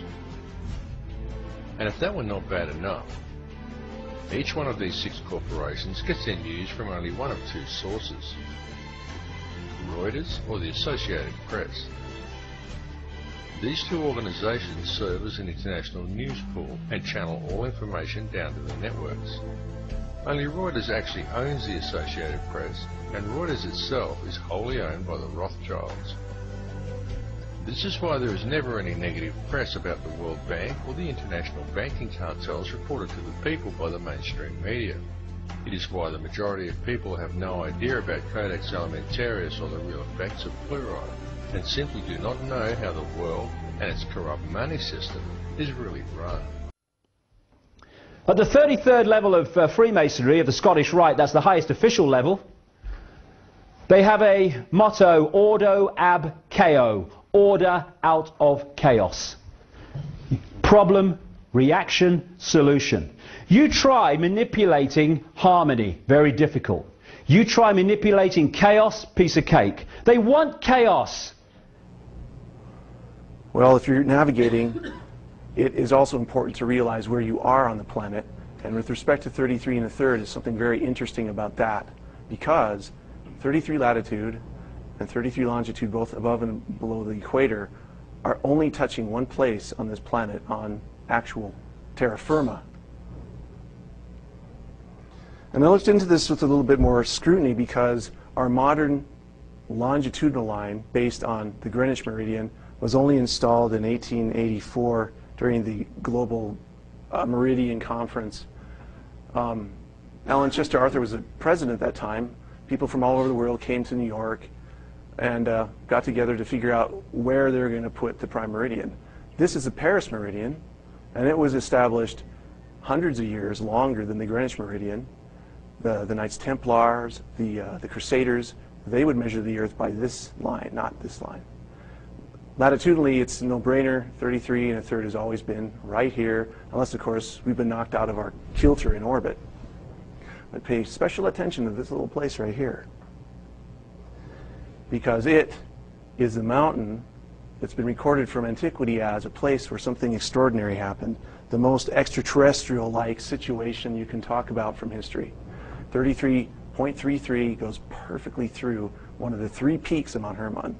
It's distinguished by 3 peaks in all the literature, and exactly through 33.33 here by the Paris meridian, which is also called the Rose Line. And this is what happened here. It's the Book of Enoch. Goes into detail, much more detail than the Bible does about it, and because it's an extra biblical text, sometimes it's not held up with much esteem. But there are a lot of things it has to say that the fraternities of the illuminated groups across time have paid special attention to. And it says that when the sons of men had multiplied in those days, beautiful and comely daughters were born to them. It's Genesis 6. And the watchers, sons of heaven, saw them and desired them. And they said to one another, come, let us choose for ourselves wives from the daughters of men, and let us beget ourselves children. And they descended to the peak of Mount Hermon. There's going to come a time, and it ain't too long from now, when we're going to have to look our children in the face, in the eyes, and we're going to have to answer the question without blinking and without averting them. What were you doing, Daddy, Mummy, Granddad, Grandma, when the fascist state came in that now controls every facet of our lives, including our thoughts? What were you doing when it came in? Now, for what, all my ills and all the rest of it, I won't have to blink. How many other people will be trying to look the other way?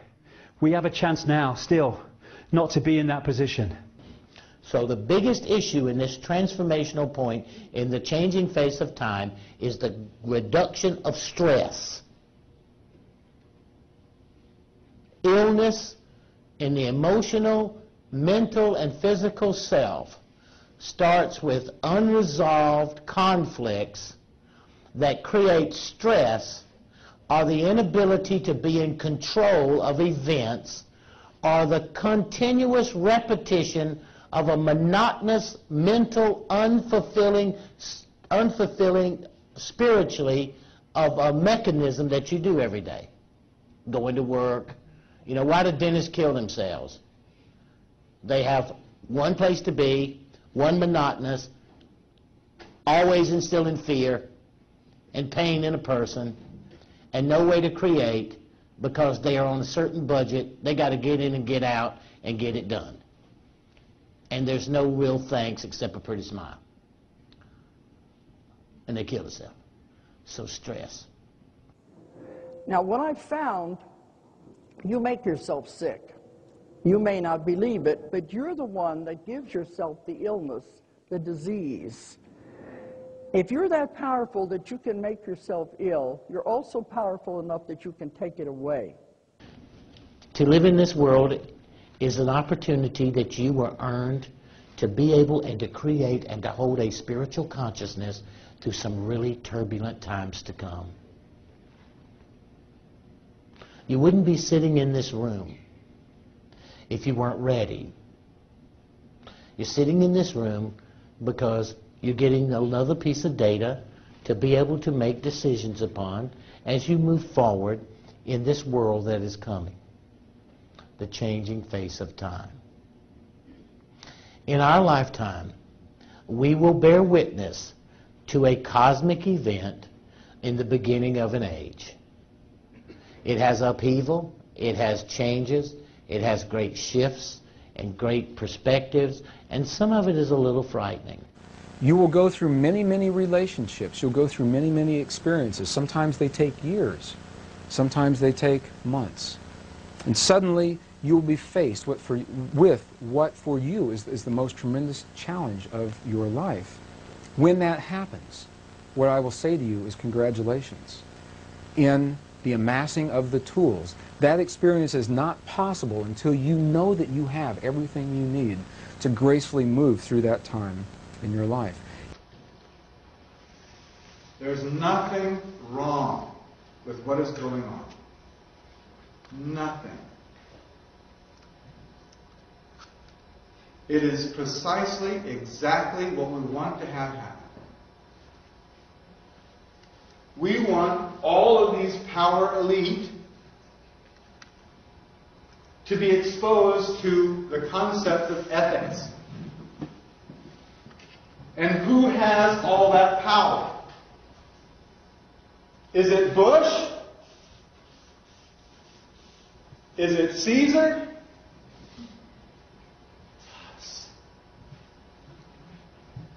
We have. There are only two emotions that humankind experiences: fear and love. All other emotions branch either directly or indirectly from these two emotions. Fear has a long and slow frequency vibration to it, while love has a very rapid and high frequency. To show that vibration is the very foundation of existence, Hans Jenne developed what is known as cymatics in the 1940s to show that when vibrations of sound are passed through a form of media, there is a set pattern that will follow. When the frequency increases, the media develops into a more complex pattern. This is precisely what is happening to our Earth and to humanity. There are 64 possible codes of amino acids in our DNA structure made from 4 elements: carbon, oxygen, hydrogen, and nitrogen. By any means of logic, we should have all 64 codes activated within our DNA structure. Yet we presently only have 20 active codes. We have 64 possibilities. 64 possibilities. And of these 64 possibilities, it appears that only 20 of these codes are turned on right now for us. The 20 amino acid touches where it crosses this double helix is what determines where the site is that that code will either be turned off or turned on. If we're going to have an antenna at this site, it will only be turned on if the wave of emotion crosses this, this double helix. Well, this is really interesting for us because two things. First of all, the waves of emotion, researchers have determined that you and I are primarily capable of only two emotions. Many derivatives of those emotions, and two primary emotions, fear and love. Fear and love. Well, fear is a long, slow wave of emotion.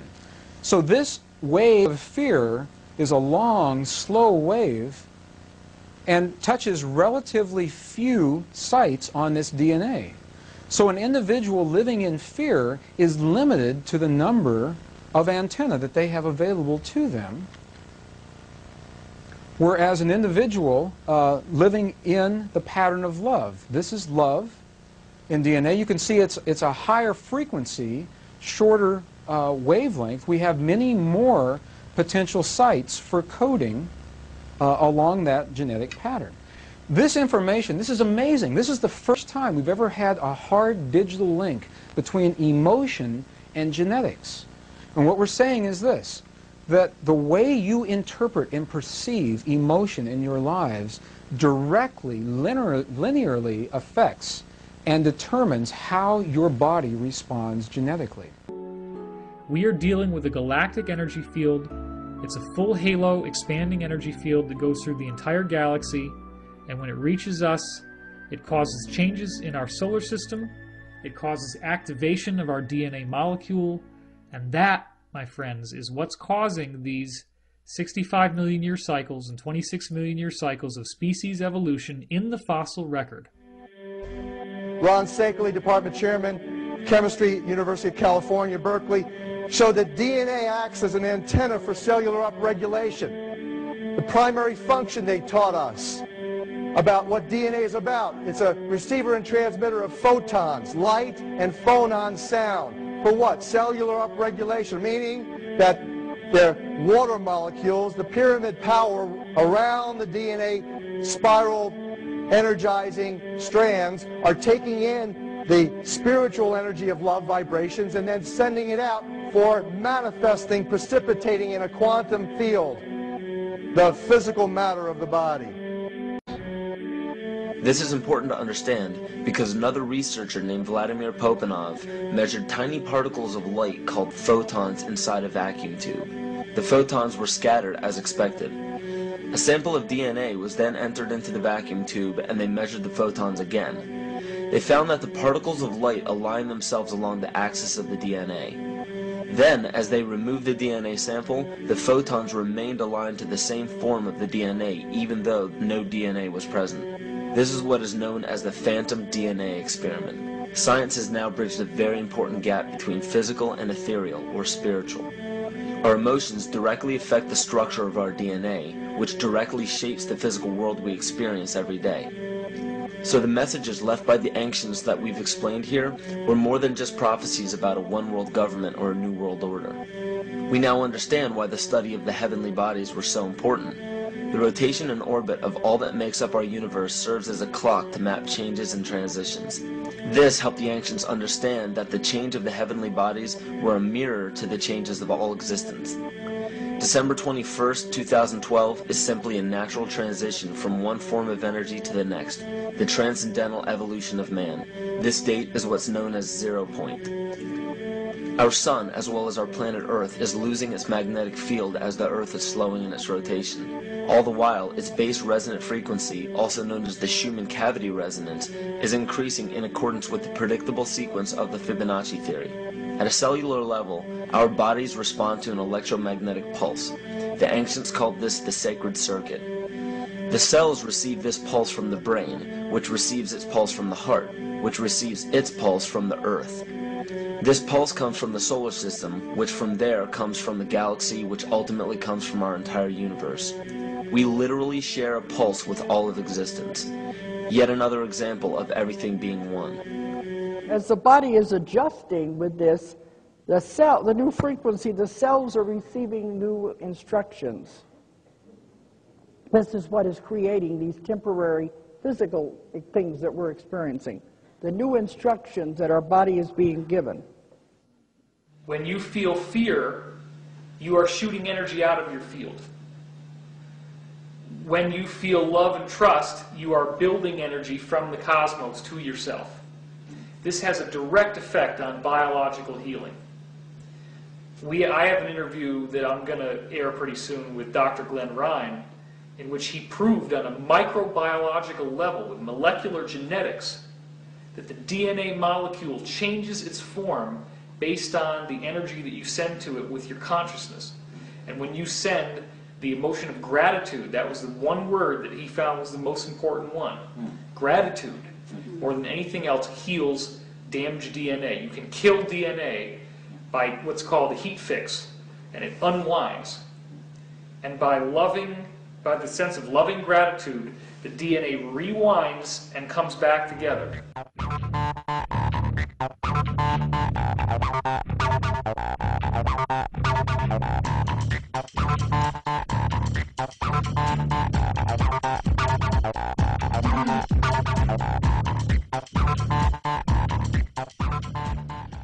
Trust this.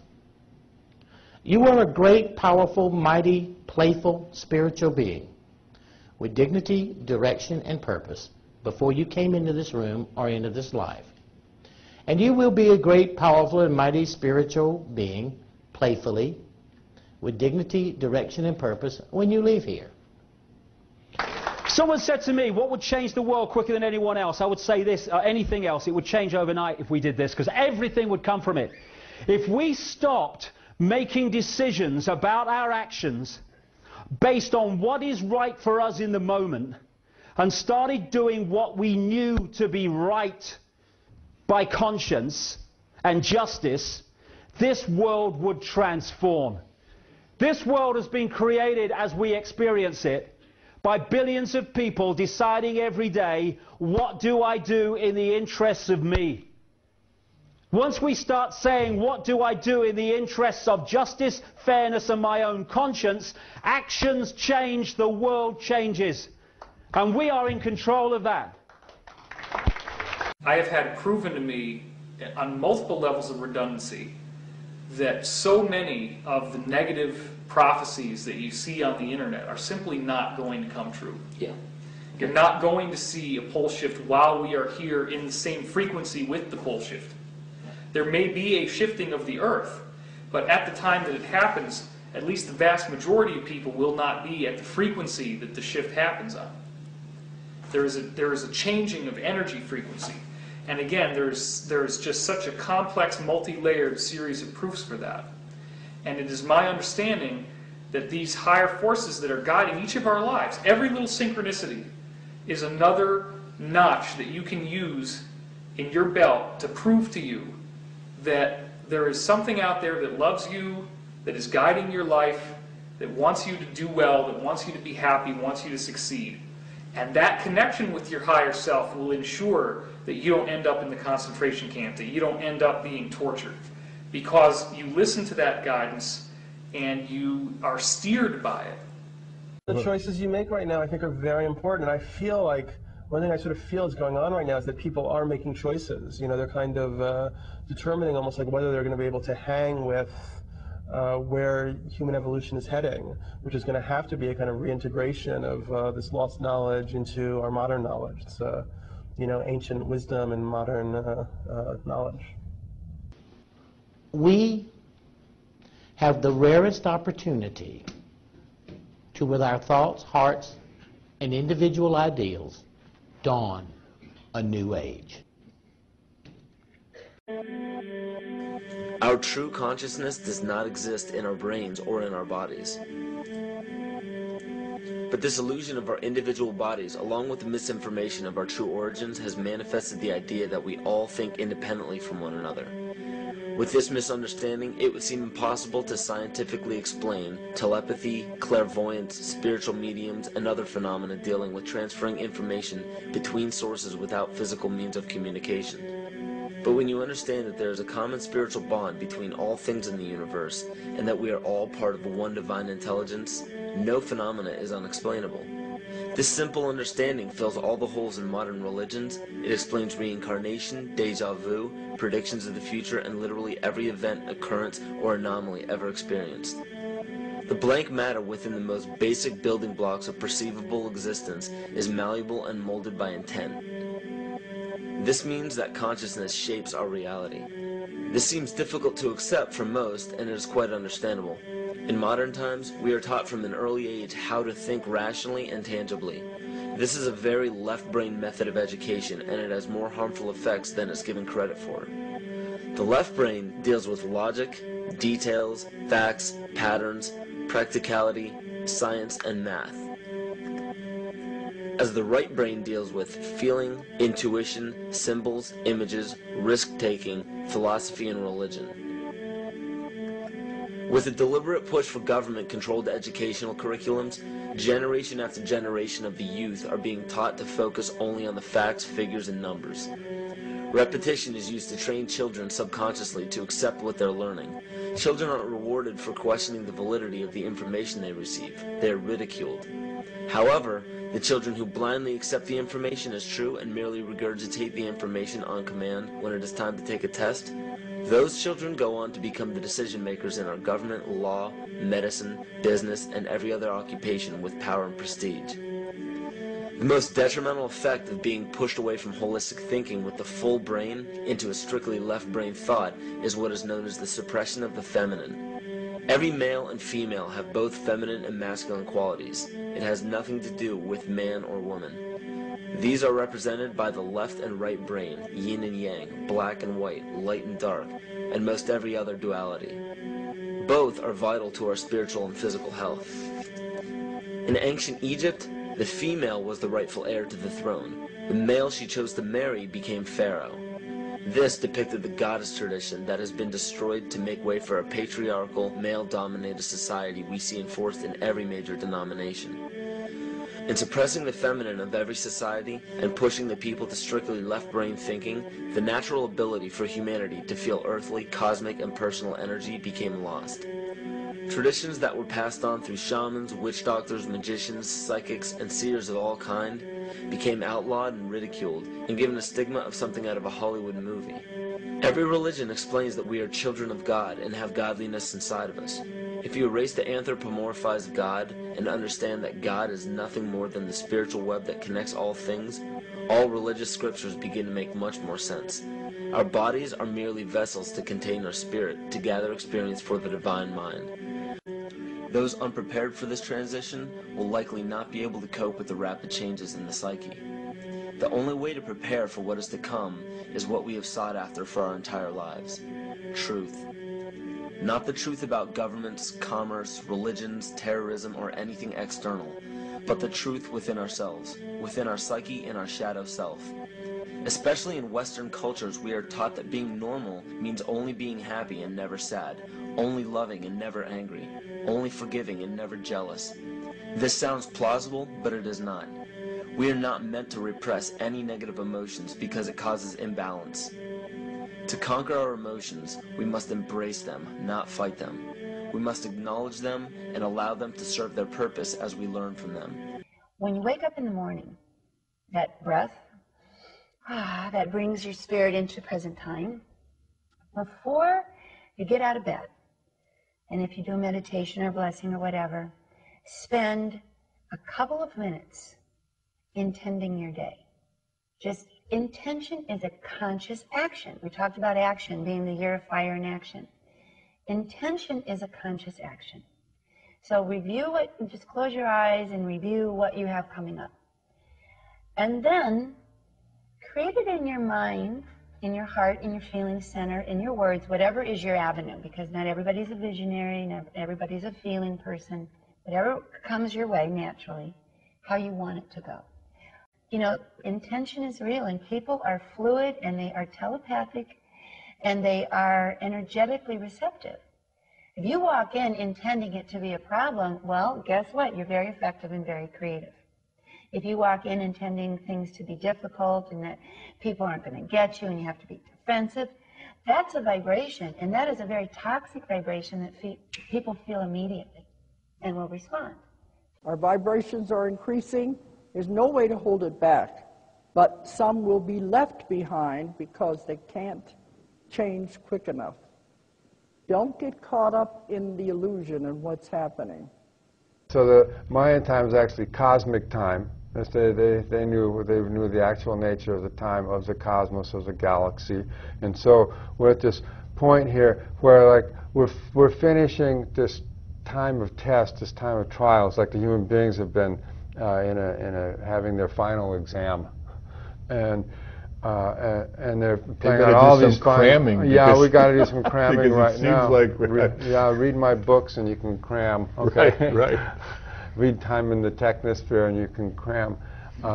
The point is that now we're at this final testing point, and we got to till 2012. From 2004 till 2012 is 8 years, and so we have to begin to make the shift, because when we change the program, then we're being given the opportunity to change the program. It's like God is saying, okay, you have this one last chance to change your program, because that's the root of the problem. The reason why you haven't had peace yet is because you haven't understood you have to change the fundamental program. You're locked into a program of time that keeps your minds in a state of disharmony, that keeps you jagged, that keeps you accelerated, that keeps you in stress. And people say to me, I understand what you're saying here. What good does it do if I change and no one else around me changes? What good does it do if I remember compassion in my life, if I become compassion, if I remember no hate in a world that has learned to hate in the past, or if I remember no fear in a world that has learned to fear in the past? Well, to help understand what good that does, I have a short video clip that I'd like to show you. In the science of chaos theory, there is a mathematical equation that defines the point where order and chaos merge. It's a membrane where order and chaos come together. And until recently, it was a nebulous theoretical point. And with the advent of high-speed computers, now we're able to plug the mathematical formula into these computers and create an image, a picture of what this image actually looks like. We call the resulting image the Mandelbrot set. Your life is holographic in nature. I know that you know that, and I know you've heard that many times. I'd like to take a few moments and pausing in this video to explore precisely what that means to you, your life, and your relationships, your emotions, and your feelings. Every emotion, each feeling, each response that you choose to any given situation affects every other person on this earth to some degree. That's the beauty of the holographic model. That's the power in compassion. Together, let's explore the nature of this relationship through an image that researchers are calling the Mandelbrot set. What you're seeing on your screen right here, this is an image of a mathematical point that is called the Mandelbrot set. It is a point in chaos theory where order and chaos merge. And where they come together, that point may be defined mathematically. As we feed the mathematics into computers, this is the graphic equivalent of that boundary between order and chaos, the Mandelbrot set. Now, the reason I use this image to describe this concept is because this is a very good example of a hologram. One definition of a hologram may go something like this. In a hologram, the whole pattern is whole and complete unto itself, and if you were to take any little portion of this whole out and examine it closely, you will see the entire pattern repeating itself again and again and again. This is the way the Mandelbrot set works. This entire image is called the Mandelbrot set. And as you'll see around the periphery of the Mandelbrot set, you'll see many, many other little patterns. These are all little Mandelbrots. Now, we're going to use the power of our computer to take us into this image. We will zoom into the image, and you'll see that as we zoom into this image, the pattern repeats itself again and again and again. And this is where the beauty of the holographic model becomes apparent. As it goes like this. Anywhere in this pattern, if we were to change one little aspect on any one of these little holograms, on any one of these little Mandelbrots, that change would be reflected throughout the entire system. Every place where you saw this pattern would reflect that change, no matter where in the system we place the change. Our consciousness works that way. To the degree that you allow yourself to remember the gift of compassion, to remember the option of no hate and no fear in a world that has learned to hate and fear, to the degree that you allow that in your little piece of our universe, to some degree that change is reflected throughout the entire pattern of our universe, because we are holographic in nature. Well, let's explore this relationship together as through our computer we allow the computer to take us deeply into this model.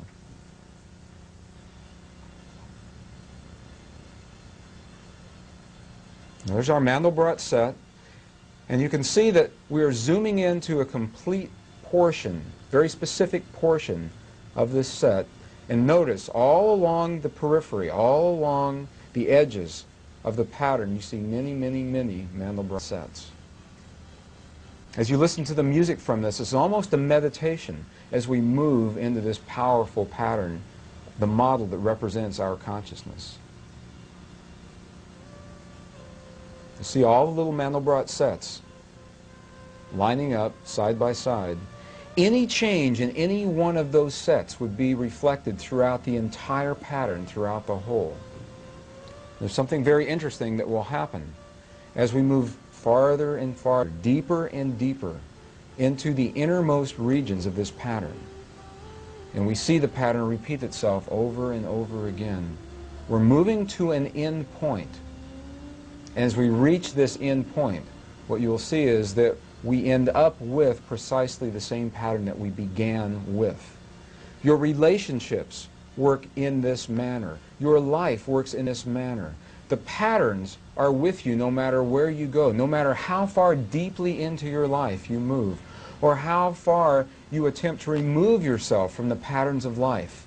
You are holographic in nature. No matter where you move to, what part of the world, what part of the country, no matter how many relationships you move into or out of, how many friendships you choose to initiate or complete, the patterns of your life remain the same because they are holographic in nature.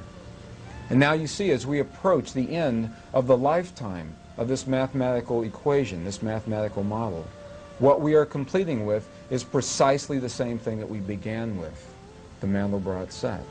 No matter how deeply into this pattern we would move, if we were to begin once again now to look deeply into this pattern, we would see precisely the same thing happening again. We would see precisely these little Mandelbrot sets, one after another, again and again, reflecting in each of them, respectively, the pattern of the whole.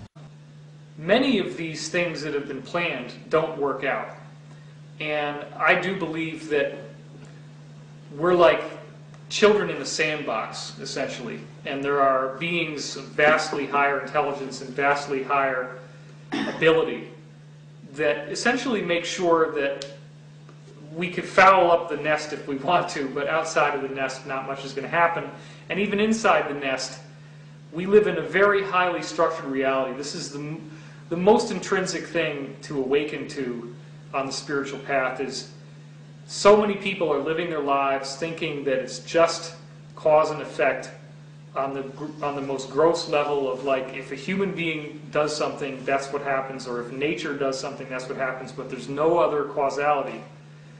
And it's this magical awakening that happens when you start to see a connection between your thoughts and the manifestation that happens. That's where this is all headed. That's where it has always been headed. These layers are building and building, and what they're building is heaven. When you look at all of the things that have happened in your life that show you that there is more to life than this physical reality, there is such a positive, amazing force out there that wants you to believe that you are protected, that you are being guided, that you will be brought to the right place at the right time, you'll meet the right people, you'll hear the message. You are chosen to come to this world, and you chose to come to this world. End of story. You are the divine system that a physical, spiritual matter, person or being or consciousness can move through you and manifest into this rock in the middle of a solar system. And you're here because they decided, as they're unfolding from that dimension of reality into this dimension of reality, there's nobody better than you to be able to execute that particular precise moment, whether it be once or 1,000 times, than you. So the fact that there may be anybody else on the earth just like you is 1 in 16 billion. Well, there's only 6 billion, 300 or 400 million suckers here. So guess what? You the one. You know, if we were to take a crystal glass here and we would start to put a higher vibration on that glass. Yes, crack at some point. Well, the first thing it does is it contracts. Oh, I see. Interesting. It tries to hold on to itself, and then it blows open. I see. And so what you're saying is an example of the contraction of 5 sensory people, because they know something's changing. Right. They can feel. Dylan told them that about 25 something Right, times. right. Something's going on here, and so they're trying to hold on to the old form. Right. And so 5 sensory people are really kind of in your face right now, and that's why shows like this are so important, because we're the higher vibration. And so when people are told the world's going to hell in a handbasket and it looks as bad as it's ever been, then what we need to say is that's only appearance. That's the contraction before we have this incredible breakthrough. And our job as light workers, our job as messengers of the new paradigm is to just keep our attention and focus and message on this higher vibration. We have to have some kind of engaged political, social activism going on. But I guess I would say that can be most effective if we also at the same time have a sort of a spiritual practice going on in our own inner, in other words, that we're doing somehow, we're doing the centering work, we're doing the work on ourselves spiritually to remain balanced. And part of that, I think, is to refuse to be snowed by the fear-mongerers and the controllers and the deceivers. So we really have to work hard to keep our BS meters operating, to be able to discern the wheat from the chaff, and then at the same time to be practicing a spiritual centering. I think meditation is really a good thing. To practice even 15 minutes of meditation in the morning can really, I mean, if you keep it up over weeks and weeks and weeks, it can really transform one's effectiveness in your worldly pursuits. So in the domain of political activism, then, it can be that much more effective. I do believe there is a reason for everything, and we have to actually ride this out, weather the storm, and understand there is a horizon on the other side. But unfortunately, humanity has picked this experience. It appears that way on every single level, and that we're in this cycle. To get through this cycle, this new world order, we actually have to have that belief that we're going to make it through. Once you let the hope get sucked from you, that is the beginning of the end for you on the individual level. Okay. What we don't understand, and the science that has been kept from us, which, as you said, Richard Hoagland, for example, said that they would rather, they meaning the ruling elite, would rather lose an American city to a nuclear bomb than to give up the science of torsion fields. Because the science of torsion fields tells us just what I told you from St. Francis. Right. The power of a small group of people, 7,000 people meditating together, reduces global terrorism and fatalities and war and shooting each other by 75%. 3 out of 4 of those incidents don't happen. Yep.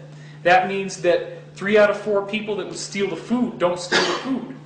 That means that 3 out of 4 people who would die of malnutrition don't.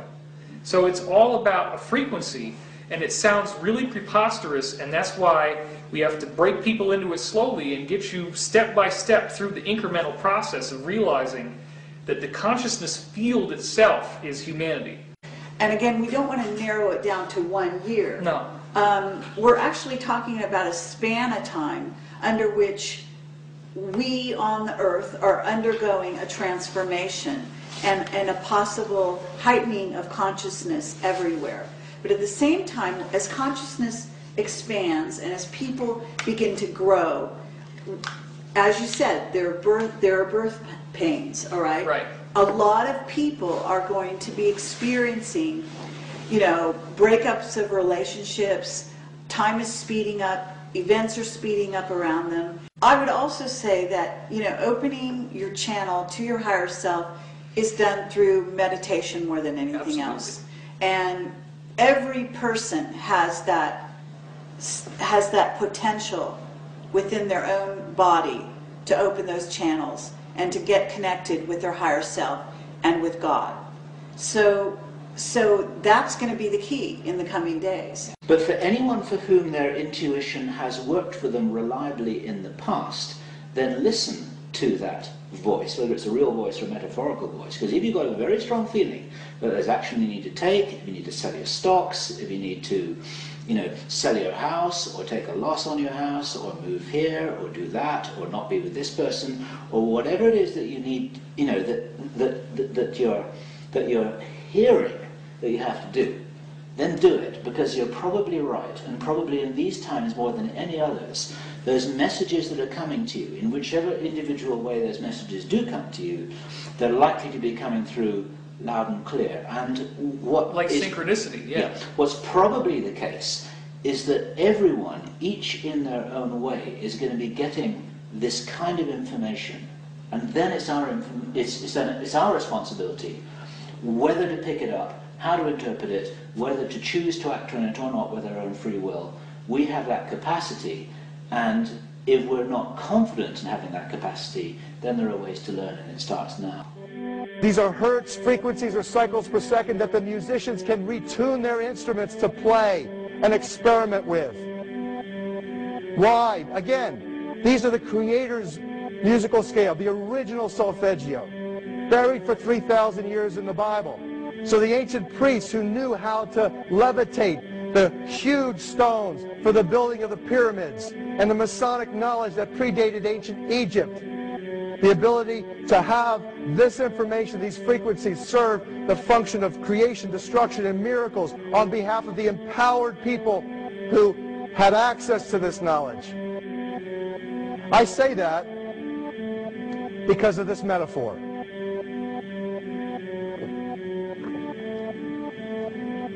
This is the difference between the power of our Creator and anything else, particularly evil. That you can go into a pitch black room full of evil, full of darkness, and light a little candle, and instantly that darkness flees. But you can't do the opposite. You can't go into a well-lit room full of truth and wisdom and righteousness and joy and health and harmony with the universal power. And you can't take any amount of darkness and go into that well-lit room and have any effect whatsoever. That is the metaphor which I frequently think of when I think that I'm not empowered. It is the greatest lesson for me, and I think for everybody else, to know that we're on the winning side and that we win in the end. You get a real chance to make the difference that this time between now and 2012, 13, and 14, this time that's on us, it will be here in less than 5 years. It started in 2004. It'll go to 2012 or 13. And it will be the opportunity to open up your consciousness. But the fact is, everything all exists all at the same time. And that is going to be more and more revealed as we go forward. With no limit on time. Well, by the way, I didn't bring this up earlier, but we're also doing time travel. I don't know if you guys have heard anything about it. But they have found a way to slow and even stop light. And as you slow light, it gathers more mass. And as it gathers more mass, it actually alters the time of elements. So we have now altered the spin of electrons by slowing light. And we have time-traveled electrons. Not objects yet, not animals yet, but electrons. We've already done it. It's just a matter of very little time before we start to be able to alter time. I'll share with you a story. Researchers recently related in one of the Nature magazines. This is a very beautiful and very touching story, the story of geese. I know some of you probably have read or heard of this story. Researchers have determined that geese, as they fly together, are very closely tuned to one another as they fly in their flock, for example. That the geese, by flying together in a formation, that they add over 71% greater distance in moving together toward a common goal than if each of those geese were to move separately and independently on their own. We probably have something that we can learn from that. The researchers determined that the geese, as the lead goose, as the head goose would move forward in his flock, and as he would become tired of his own volition, of his own choice, he would drop and fall behind and allow someone else to take the lead and lead the whole toward their greater goal. And perhaps for me, the most beautiful portion of this story is that researchers determined through their experience and through their observation that any time within a flock that any one goose is injured from a hunter's bullet or from illness and chooses to fall out of the formation, always, always, always, that goose is always accompanied by at least 2 others who will follow him to the ground and will stay with him until he either recovers from his injuries or dies. And if he recovers from the injuries, together the 3 will follow from one flock to another and another until they reach their original flock. And if he dies, then the one that is left behind will be left, and the other 2 will catch up with that original flock. The beauty of that story, and the metaphor for me, is I believe we are essentially living as a flock moving toward a common goal. My choice is that no one gets left behind. Everyone learns at a different level. Everyone understands and accelerates at a different pace, and we're all moving toward the same place. We're all part of this process. Our ability to perceive the world around us is going to expand. By no choice, by no studying, by no getting ready, your ability as a spiritual being is going to go from here, which is what we most see, to about here. You're going to see things on the side of you. You're going to see movements. You're going to see energy in between you and the person that you're talking to. You're going to perceive thoughts. You're going to see beings that you thought were dead being able to get closer to you and to have conversations with you. Because as this compression of time comes, because the damn universe is moving, reality expands. You can have information that you would know is real. You read these things, you ask questions, make up your own mind. Don't believe what everybody is telling you. Think for yourself. Don't let fear rule your life, because if you're afraid, if fear is holding you back, you're not going to progress as we go into the new earth. And it's happening. Our vibrations are increasing. There's no way to hold it back. But some will be left behind because they can't change quick enough. Don't get caught up in the illusion of what's happening. I always tell people when I do a lecture, don't believe what I say. Don't believe what anybody else says. Think for yourself. Ask lots and lots of questions. Then make up your own mind what it is you believe. Your truth may not be my truth, but it is yours. What you believe is the most important thing. Don't be followers, be students. Don't listen to anything that anybody says, including what we're saying now.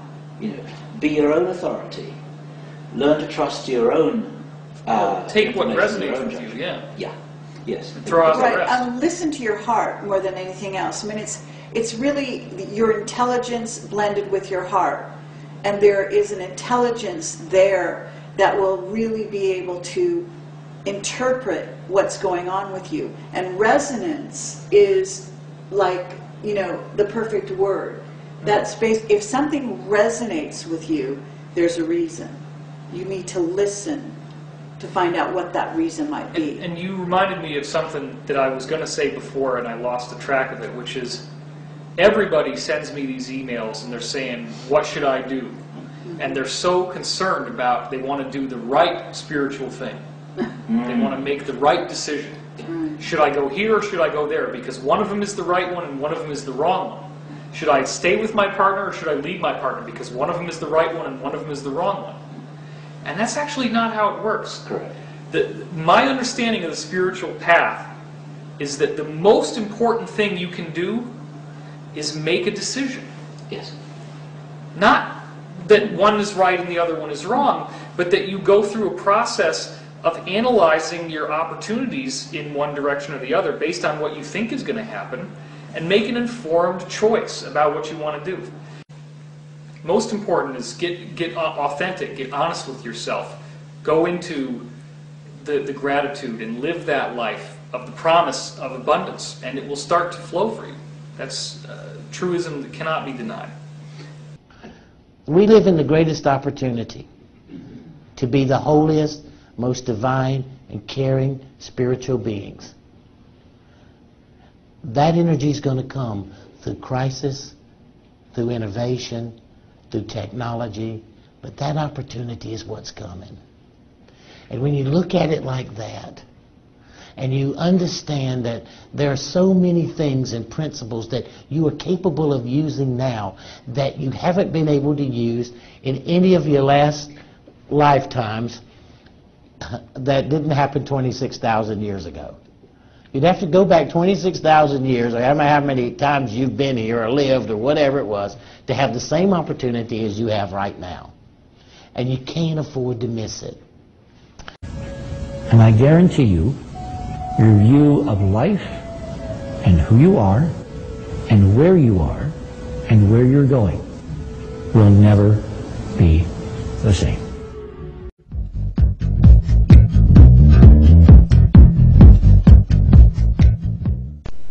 Life is about making choices. The best choices are made after fully researching an issue and making a sound and responsible decision based on fact and sensibility, not hysteria. Read the actual Mayan prophecies. You can view them on my 2012 website. Study the cosmos, the photon belt, the lineage of mankind. Research other cultures with a 2012 end date or correlation, such as the Aztec sunstone, the Hindus' Kali Yuga, the Egyptians' sun chart, and China's I Ching. You can find this information categorized on my 2012 forum, or you can research the information on the internet. Before jumping to conclusions about 2012, it's better to have an educated opinion of what to expect versus living the next few years in fear. The Mayan calendar essentially boils down to the removing of the ego, practicing unconditional love for one another, getting back in tune with the natural harmonic time frequencies, and trying to make this world a better place. Perhaps nothing will happen on December 21st, 2012, but even if nothing happens, something has already happened. Millions of people have helped to make this world a better place, and that alone is a positive change for all of us.